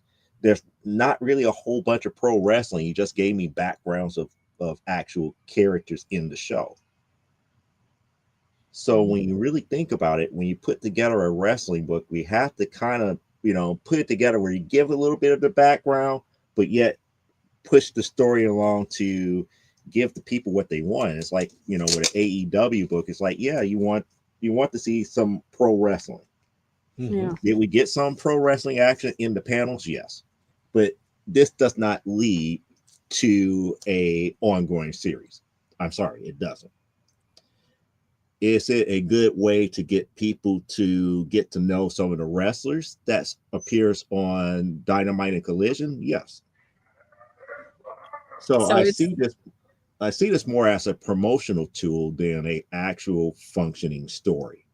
Yeah, that looks like something you would give out. You would put in the seats, so as the crowd comes in to sit down, they would have that to pick up, and it would just give you an idea. Or you would sell this as like a $5 to $10 souvenir. Yeah.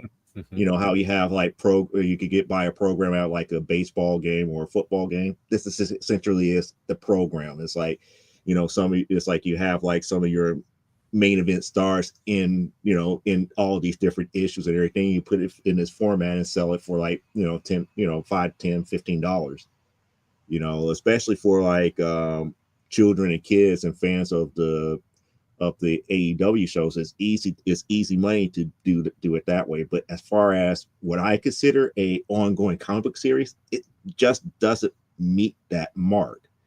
And then when I look back at what we pitched to them, it's almost as if some of what we pitched got into here, but it didn't make the mark of where we wanted to go with everything.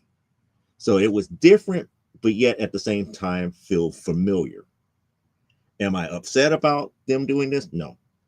I saw this coming a mile away when, you know, we did all that we could, and it's not like they turned us away. It was more along the lines like, well, we got to worry about how we could, you know, worry about the licensing.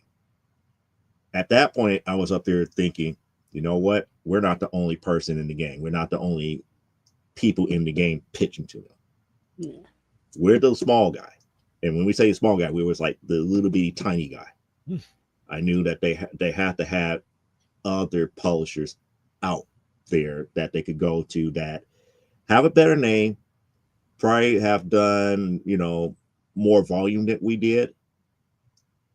But at the same time, when I see that DC logo on it, it's like, yeah, that explains a lot.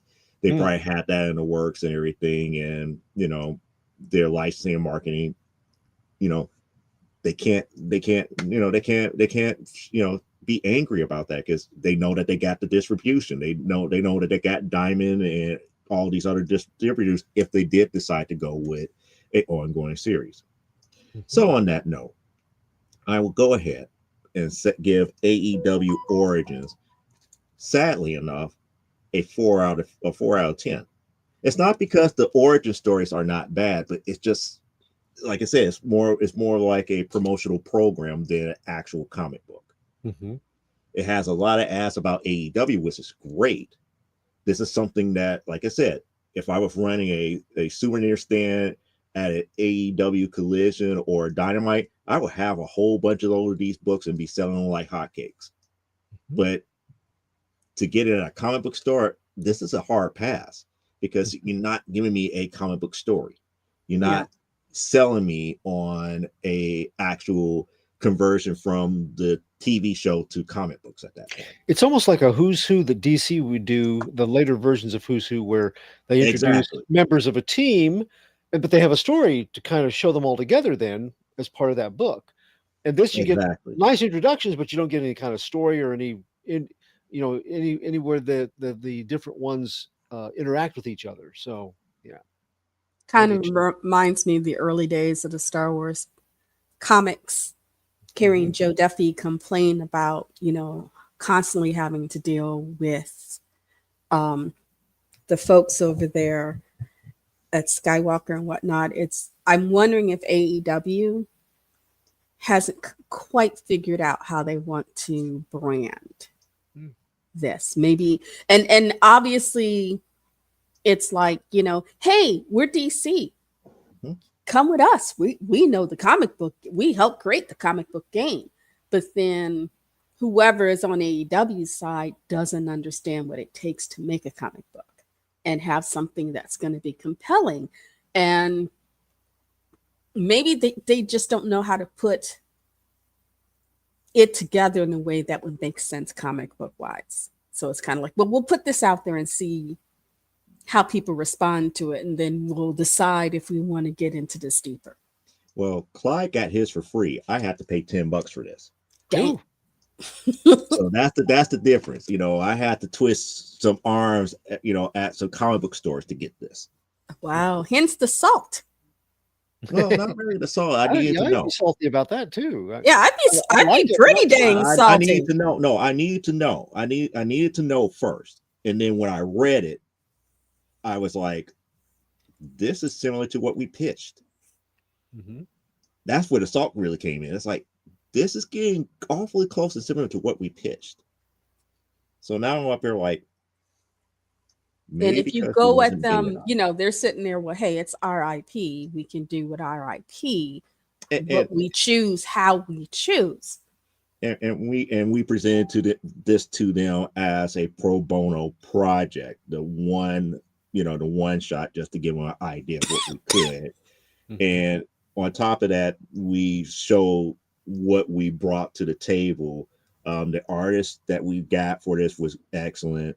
The main writer didn't really have any writing experience in wrestling, but they also saw what I was doing with Primetime Saturday Night. So they had an understanding of where you were that coming we understood that we were about to get ready to do the real wrestling aspect of it. We just did it as a intro into the AEW title if we had an opportunity to write it. And those pages look excellent. Those really leapt out. I love that. The art in the pages is good, but I'm sitting there going, it reminds me of when I was at AFI. They would my writing teacher would occasionally bring in a big time executive from a studio or an agency, and she'd say, we're going to have pitch practices today. And that person would sit there, and you would have to, in front of the entire class, walk up to them and pitch what you were working on. And without fail, you would go into your story and you're trying to pitch your characters and how this, and they would go, stop. And you go, okay. It goes, tell me one thing. And you're like, what? What's the story? And I'm sitting there, and that's what I hear. I'm sitting there, you're telling me about it, and it's like, but what's the story? You're giving us all the characters. They're giving us all their characters, but they're not giving us a story. And, and I'm sitting there going, I wouldn't put $10 on that, because it doesn't, I would flip through it because your average, unless they're a wrestling fan as well, your average comic book person is going to pick that up. Mm-hmm. If they pick it up at all because maybe they have an interest in wrestling, they're going to go through that and go, where's the story? There's no story here. There's nothing that you've given me that other than what is there for me to look forward to?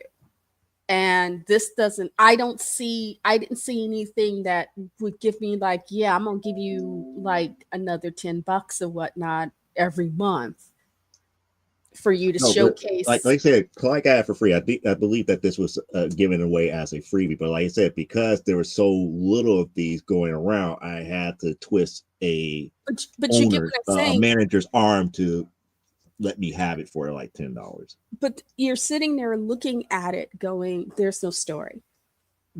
In other words, what's going to bring me back? What are you showing me in this book that I can't see watching the show?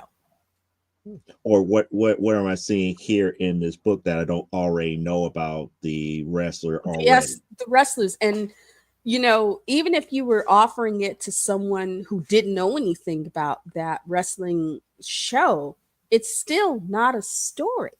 Mm-hmm. You could have just as easily gone to Entertainment Tonight and had them do like a 15-minute puff piece. Or better yet, go out to like YouTube or Facebook and look at a 2-second promo. Oh, that's who that person is. Okay, cool. Yeah, but you see what I'm saying? There's no real story. There's nothing that would make me, if this was given out on Free Comic Book Day, it'd be like, I would just immediately go, because I'm not that big a wrestling fan, would go, okay, thank you, bye. It's not like what I do with Primetime Saturday Night. You're like, oh wow, it's like I can't wait for the next bout. Yeah, that's just it. You get bouts and stuff.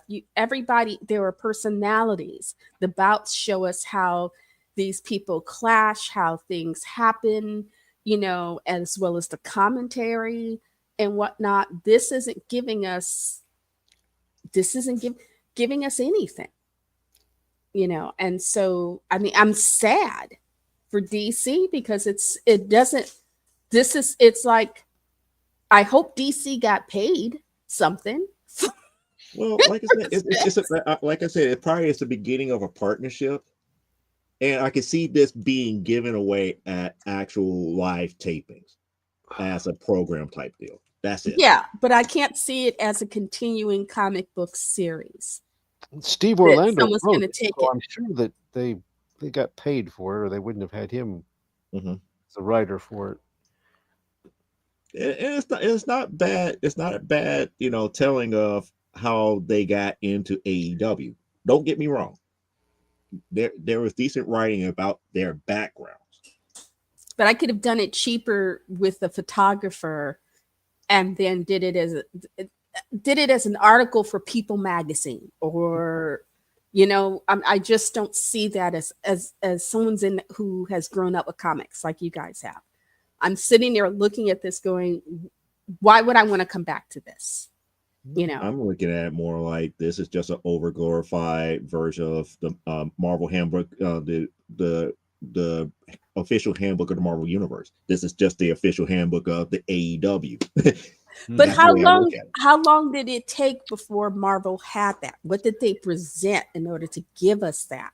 We already had how many years and volumes of stories on all of these characters before they finally said, hey, we should do, a handbook of what the Marvel Universe is, or the Marvel Book of the Dead. It wasn't like they presented that and then started telling us stories. They were telling us stories and said, hey, if you're wondering how all of these characters fit in, this is what the Marvel Universe is, and this is how they all fit into that. This is who they are, and this is how they fit into that universe. So those of us who were fans could sit down. It was that value added extra. It wasn't the game itself. This, when you're presenting it as the game, is kind of like it's a big old nothing burger. Well, let me play devil's advocate in this aspect then. What if this being the official handbook, it's a companion piece to the actual TV show, which means that the changeover in medium is the actual meat and potatoes, meaning that you're giving this more away to help you understand what personalities you're seeing on the TV. Then don't do it as a comic book.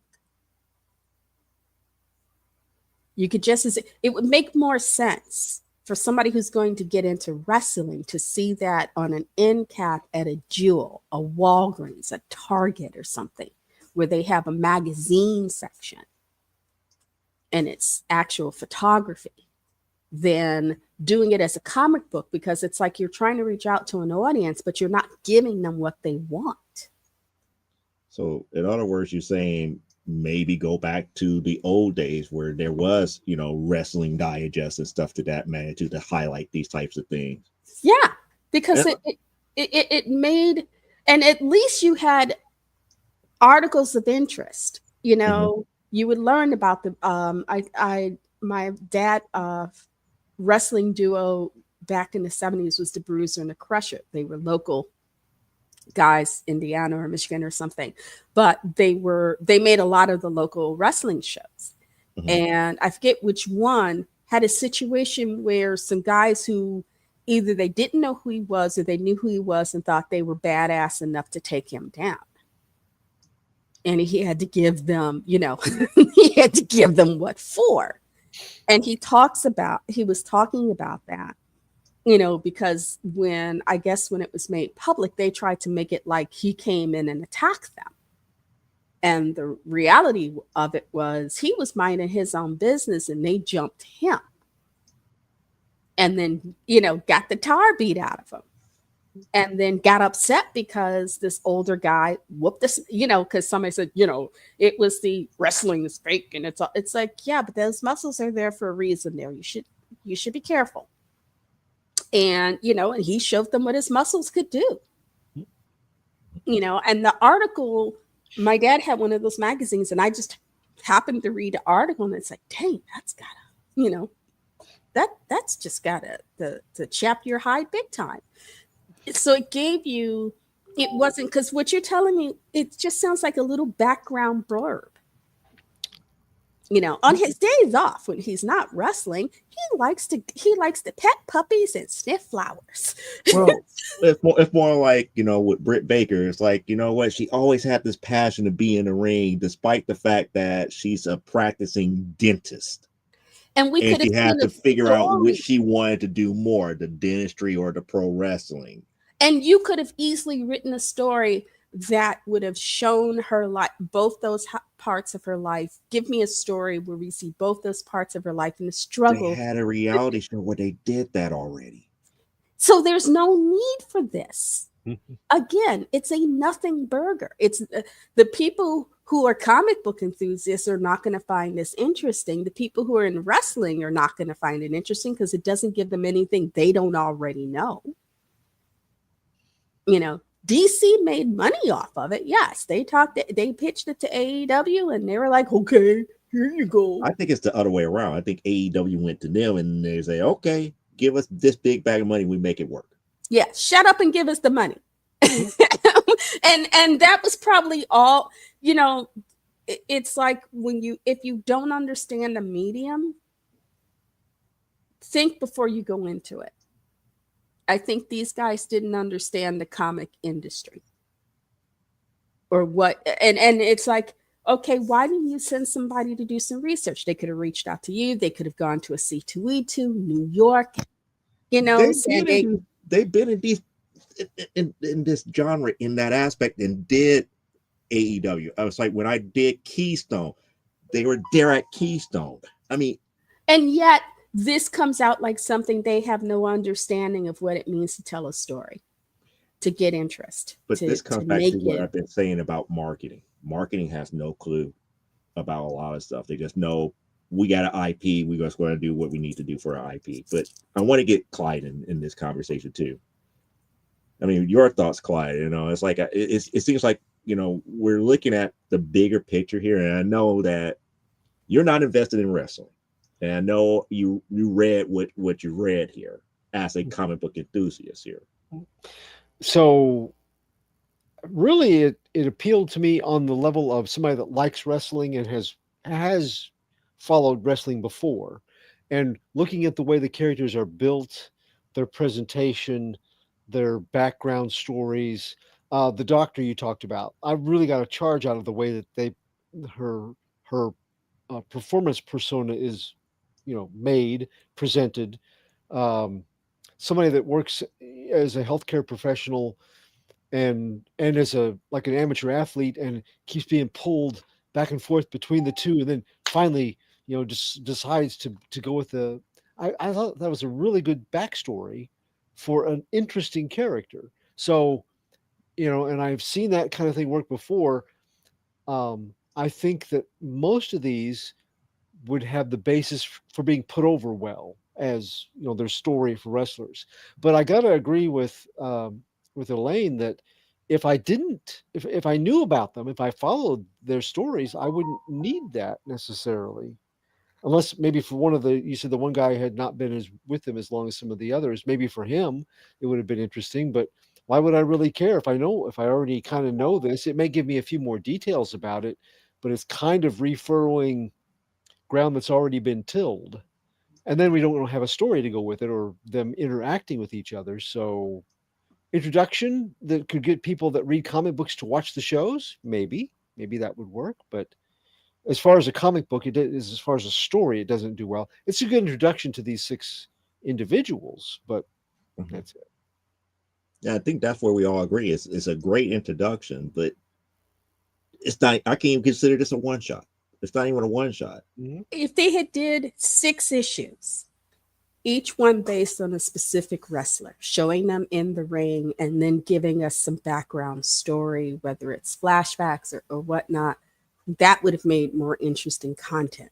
Showing the rivals, showing the people that they oppose. And yes, you know, that would have given us a real something where somebody who isn't necessarily a wrestling fan might have gotten into to say, oh, okay, so it's not just about this background. This is who they are in the ring. This is who they are outside the ring. Here are the choices that they have to make. Here are the people who are on their allies. Who are the people who are against them? And how do they fit into this world? If they had done 6 different issues and made each one, you know, give us the background and then show them in the ring. Let's see that, you know, we are a visual medium. So when you're telling us everything and you're showing us very little, you know, the fans are sitting there going, where's the next one? You know, is there a new Aquaman? It's just, you know, it's, I don't know any fans who are not into wrestling who are going to sit there and look at, even if you say, oh, there's a chick wrestler in there and she was a dentist and she decided that she'd rather bust people's, you know, knock teeth out than preserve them. You know, it's like, well, that would make an interesting, that whole story would have made a great 1-issue comic in its own. Mm-hmm. But that's not what we got. And that to me is where this is like DC got paid. You know, yeah, it's like, oh, you got a bag of money. We'll just pop this out. You know, see, on that same idea, I kept expecting that the superheroes, I even said earlier something about the superheroes that were like, well, it's really not a superhero thing, because I kept expecting the superheroes to show up or to be something with them, or a crossover, or the first step of a crossover with them, or something like that. And no, it's what it is. And so, yeah, that kind of, I had that same sort of momentary, oh, okay, I guess. You know? So maybe they'll do something like that. But I'm sorry, Joe. I'm an evil person. No, you're saying how I felt after really thinking about what was done. Because even, you know, the way that we pitched it, it's like, yeah, we have to get people to understand what the organization is, and then we got to get into some matches. We got to, you know, do these characters as if they're in matches and let people discover them in that aspect. But yeah, because to show a match, even showing them thinking their way through the match. Oh, he's done this. I need to do that. You know, oh, wow, this person they're trying to oh my goodness, they're trying to set me up for, how am I going to get out of this? There needs to be some drama, something that drives the story so that the person feels like, oh, okay, I want to see how they get out of that headlock. Or, oh, he knows he's being set up, but he's in the corner. And how is he going to get out this corner so this blow doesn't hit? This comic had the one perfect character to do that. And that one perfect character was Orange Cassidy. Because if you ever see Orange Cassidy wrestle, he doesn't really uses his hands. And if he starts actually putting force behind his moves, it actually hurts. So he would come out there, you know, he would keep his hands in his pocket and everything. And it's like he would come up to a wrestler, and, you know, he would, you know, dodge and weave and do all this other stuff. And then when he kicks him, he just barely taps him. And it's kind of like his gimmick. It's like, make me fight you. And if you ever got to the point where he actually started using his hands or actually started kicking you with force, then you have done something right.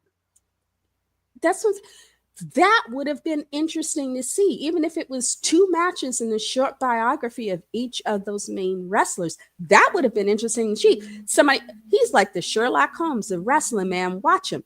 You can't touch him. Look at him. Whoop, whoop. Hello. Whoa. Did you? Oh, I'm sorry. Were you trying to touch me? Here, let me stand still. Nope, sorry. You know, something where the readers can go, yeah, that's interesting. But you want to see that. You don't want to just be told it. You want to see something. And like, I didn't see that. I'm sorry.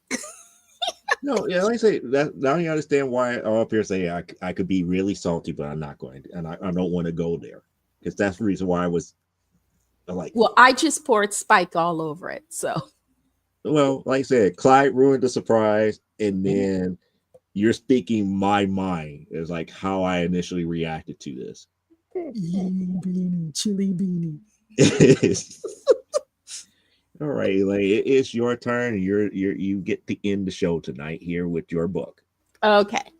We are up. Hold on. Let me see if I can get yes. Ooh, the Aliens versus Predator omnibus. Anybody who saw the first AVP movie, this is where it comes from. And they actually put some thought into how to put together a story to make you think about it. And it's interesting because the first, what is it? Hold on. I'm going to make sure I got this right.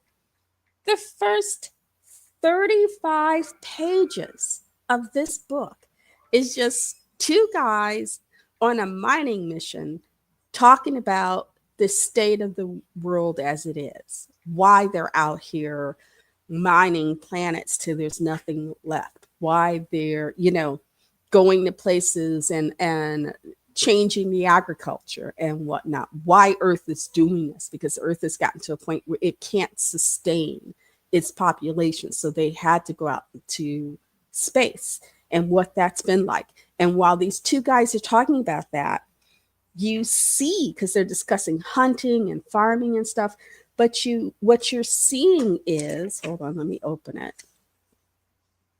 What you're seeing is the predators. And you realize as these guys are talking about it, the predators are using the aliens. This is people, because in the movie, there was the whole thing about how the predators came down to Earth and used it for a hunting thing. It's also another thing they used in the movie Predators, where they ended up, people got snatched and ended up on the planet where the predators would hunt them. This did it better because they talk about the philosophical side of it. And it's interesting as they're having this conversation, you're seeing how the predator culture, how it exists, the way that they have to, what happens how they're harvesting the eggs from the aliens, how they harvest the queen, and how things can go wrong. And I love it because there's a part in the book. Hold on, let me find it. They talk about mongooses and snakes, and if the mongoose comes into the snake's nest, because the mongoose will go into a snake's nest and destroy the eggs. They don't just kill adult snakes, but they also, anybody who's ever seen the animated Rikki Tikki Tavi, they'll go and destroy the eggs. And they talk about that. It's like, yeah, you got to admit from the snake's perspective, that's kind of crappy. Yeah, the mongoose is doing its thing. So they're talking about these things, but they're showing us what the predator life is like. What's it like within their colonies and their ships. And we find out then we get to this planet that is it's a desert-like planet, but the creatures that they have on this planet, hold on, I knew I should have done this and I didn't do it right. I'm sorry. Clyde is so much better at this than I am. It's kind of a desert wasteland planet, but they have these creatures that are kind of like triceratop rhinoceroses or triceratop hippos that they raise for meat. And the woman who runs it, because this is a company installation, and the woman who is running this installation is a young Japanese woman who she's very much about adapting as the guy who she's taken over from, who's been there for 6 months and he's going to leave, and she's still feeling lost in this situation. She she is a ball breaker. To be very honest, she's a ball breaker. But I love the way Haruko talks to Michiko, who's his replacement, which is you're trying to adapt the job to you rather than adapting yourself to the job. And so her temper and her temperament can be much of a turnoff, because she's very much like, look, either you're going to get up and do this job that you're supposed to, that we're paying you to do, or I'm going to find someone else to do it. And if I have to clear all of y'all out and replace you, well, tough, it sucks to be you. And people resent her. But that same sort of strong-mindedness ends up saving people in the end. And the character that Sanaa Lathan plays, the mountain climber, is a sort of softer version of this woman, but still a woman of serious grit, who is definitely a fighter. She doesn't just, she's not the curl up and die type. And for what she has to do, because on this little planet where she's trying to make sure that they meet their quotas and while still everybody getting along, the predators have come and they've started leaving eggs so that the animals that are grazing out here will find them and get infected for the sake of them having a hunt. And unfortunately, these poor colonists get caught up in the middle of this hunt between the aliens and the predator. I love this omnibus because we see, I love that piece of art. That is so cool. We get to see not just the initial story with her, but then we see her follow-up story. Because in the movie, Sanaa Lathan's character, the predators leave, they give her a gift, they leave, and it goes on. In the comic, Michiko goes off. She's gotten to a point in her life, this whole thing changes her, and she goes off to live with the predators for a short time, until of course this thing starts again, and then she has to make a choice between, am I human or am I predator? But it takes you through both parts of that story. And the writing on this is, and this is by Dark Horse. This was done by Dark Horse. The illustration for for the cover was done by Glenn Fabry. The technical, the series editor was Randy Stadley. The collection editor is Chris Warner. And they had quite a few artists and writers working on each of these issues. But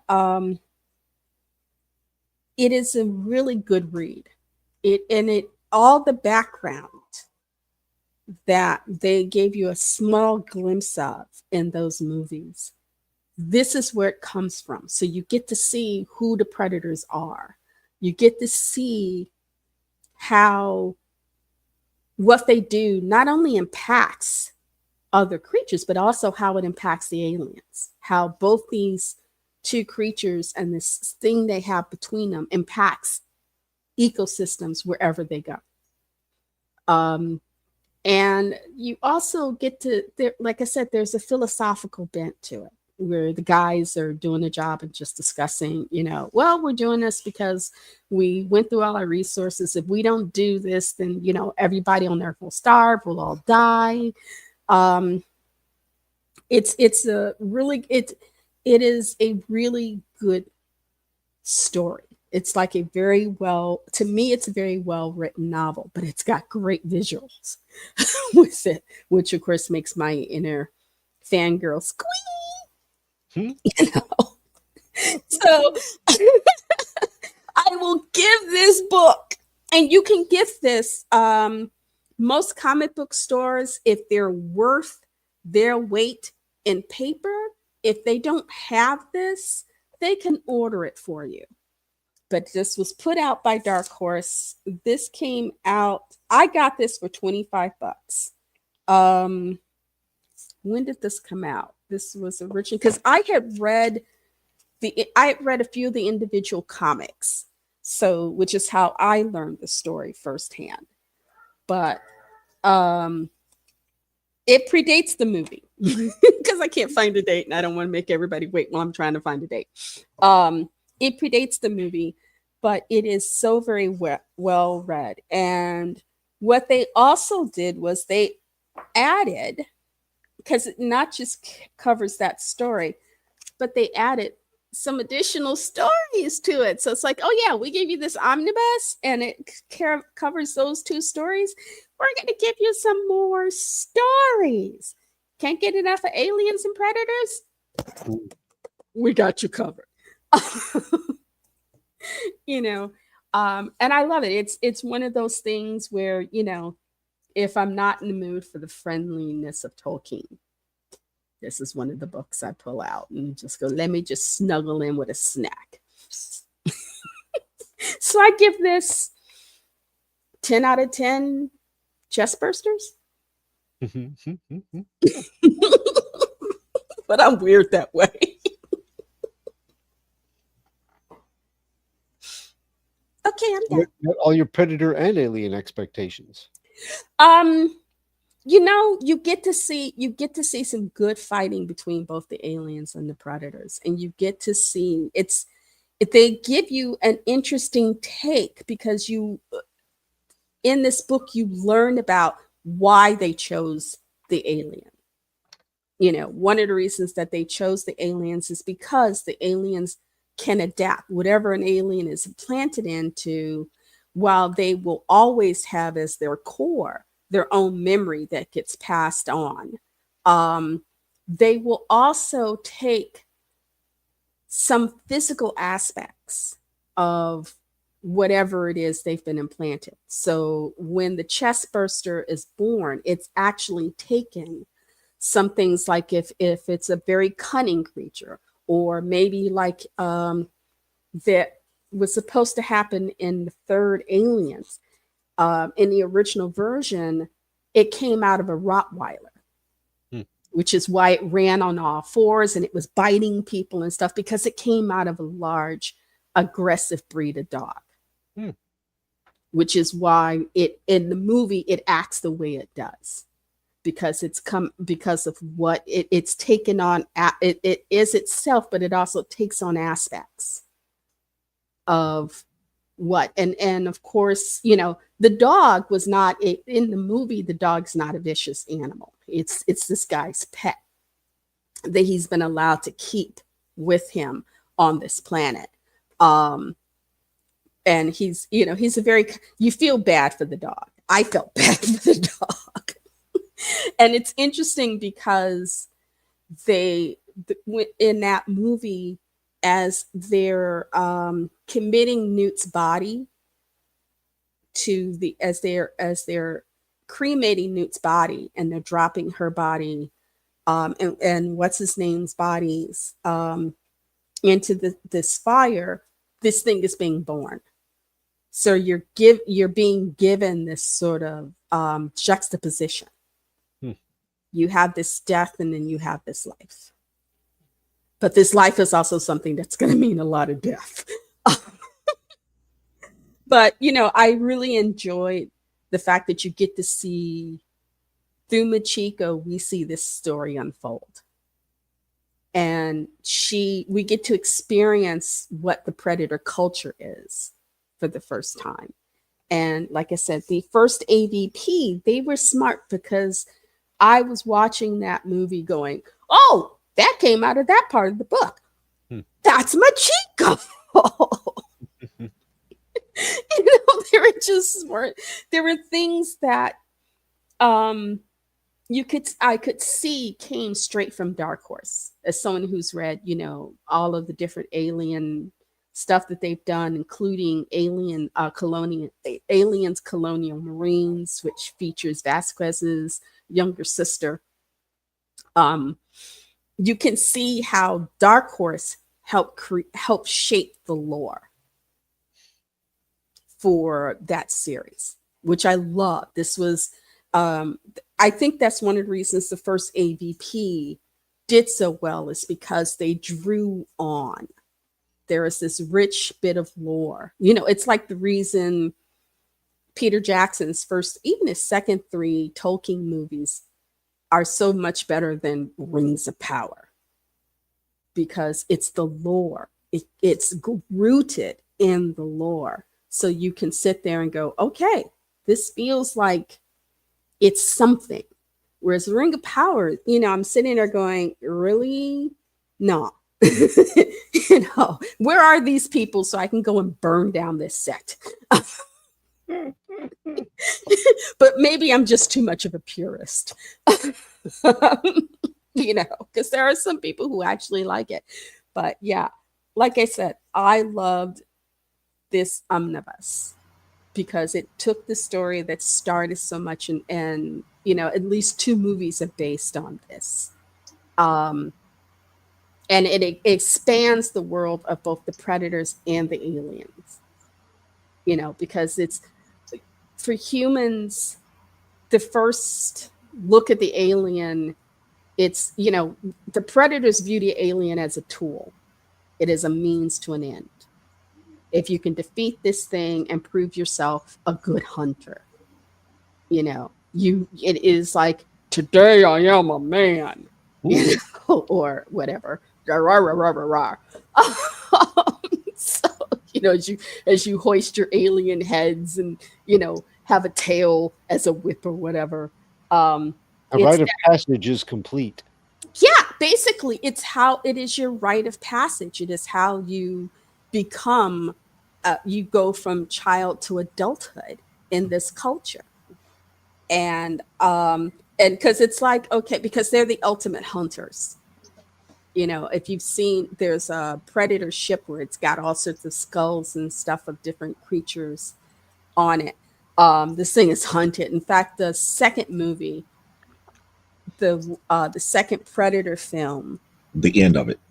Yeah, he gets a glimpse in the ship, and there is actually the head of an alien in there. There is a head of it in there. So, you know, so to prove that, you know, I am a big time hunter. And yet the human guy got it. I still think about the end of that movie of Predator 2, because they returned him, because by him getting on the ship and seeing that there was more than one of them. Yeah.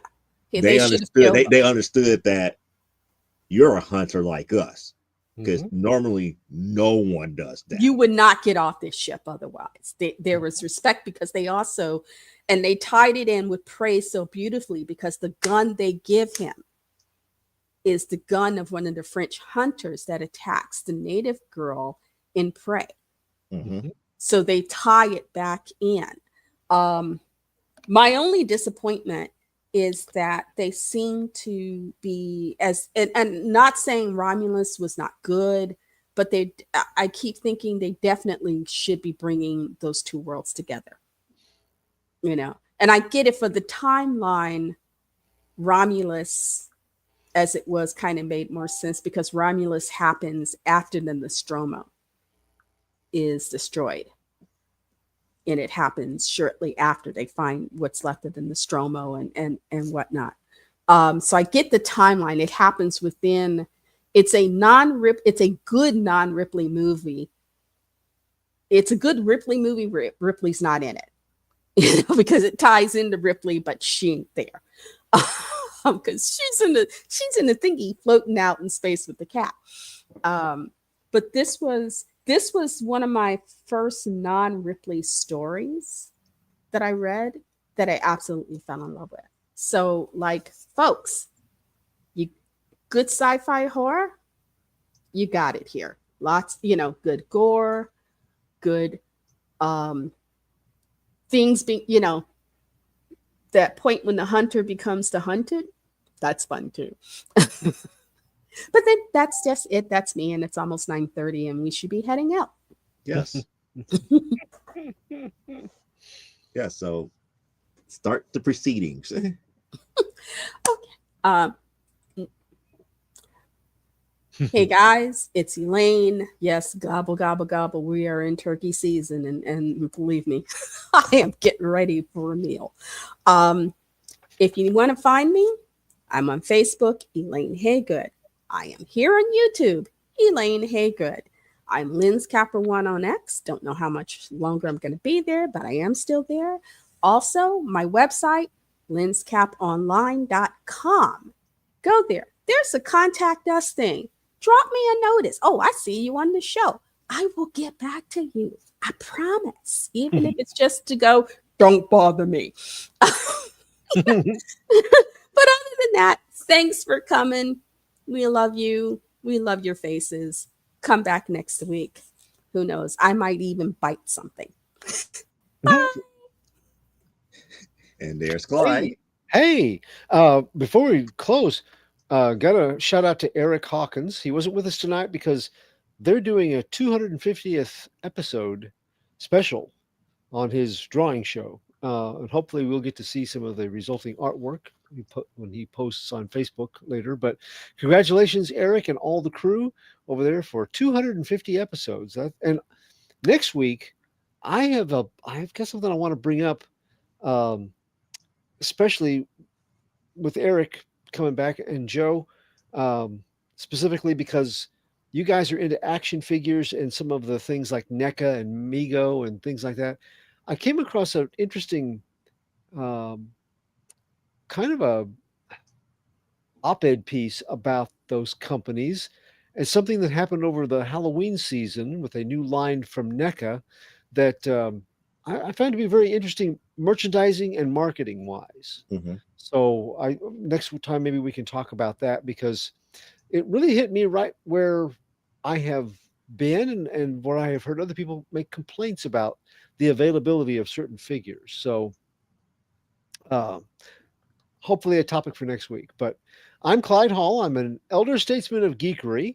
You can find me on Facebook at Clyde Hall or Radiating Positive Vibes with author Clyde Hall, where we make at least one daily posting with an intent to improve your day. It will make you smile, or maybe it'll bring back a fond memory of childhood. Some of them are nostalgic. Some of them are examinations of, for example, we have Museum Mondays, where we look at different museums around the country that are not your typical museums, but the more oddball kinds. I'm on Twitter at CJ Hall 1984, or you can check out my Amazon authors page right down here. I am currently part of the online comic book review crew at comicsbeat.com, aka The Beat. That's at www.comicsbeat.com, as well as part of Comic Book Spectrum's podcast every Thursday night right here at 7 o'clock Central, 8 o'clock Eastern on YouTube. In my spare time, I'm an independent award-winning author and a contributing writer at Stormgate Press. You can find me in anthologies from Stormgate like, The Lost Adventures of Captain Hockland, volumes 1 and 2, or in things like Tim Bruckner's Major Marjorie and Spurs and Six Shooters, Tales of the Old West. And when it comes to new pulp, whether it's Western pulp, classic sci-fi pulp, or your action hero pulps, Stormgate Press has got you covered. You can go to www.stormgatepress.com to see all the best in new pulp entertainment coming from Stormgate. And we have a Pulp Reality has been one of our ongoing anthologies, and we have a 5th Pulp Reality coming out very soon from Stormgate. And Comic Book Spectrum is brought to you by one of our bullpen members over at Stormgate. That is artist extraordinaire Jeffrey Hayes of Plasma Fire Graphics. He is a Pulp Factory award-winning artist, several years running, and his covers illustrate why. For your next project, be it books or games or other graphic enhanced work, you need somebody with the ability to bring customers to your tables. Jeffrey Hayes has got that ability. Here's the cover that he did. This is an award-winning cover for The Terrors by Brian K. Morris, founder of our show. And this is the kind of work that gets people interested in the books that you have on your tables. He also did the Lost Adventures of Captain Hockland and won another Pulp Award for the Adventures Tim Bruckner's Major Marjorie anthology. So When you want to get somebody who is easy to work with and affordable, Jeffrey Hayes and Plasmafire Graphics, they are the best in the business. And Joe's going to tell you now how you can get Plasmafire Graphics working their best in the business skills for you. That is right, Clyde, because if you like what you saw in the books that Clyde held up, guess what? Take a look at this quick little video from Plasmafire Graphics.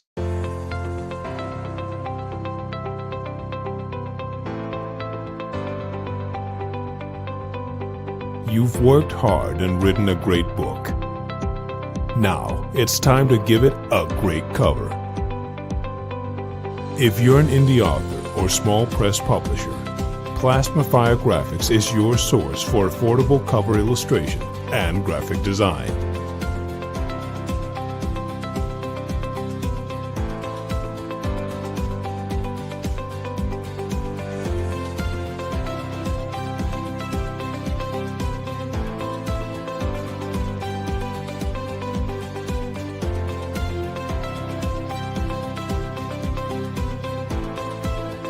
Plasmafire Graphics, when the look of your book matters to you.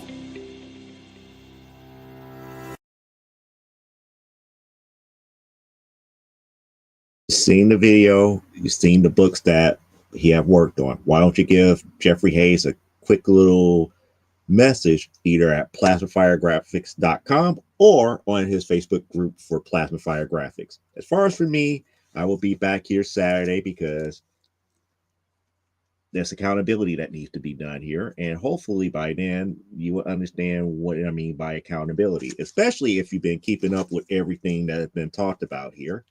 I hope that you enjoyed this episode of Comic Book Spectrum. We'll be back here next Thursday, same Spectrum time, same Spectrum channel, right here, 7 p.m. Central Standard Time.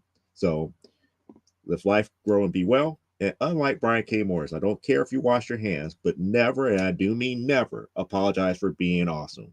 Thank you and have a very good night. And thank you for watching Comic Book Spectrum. Don't forget to like and subscribe.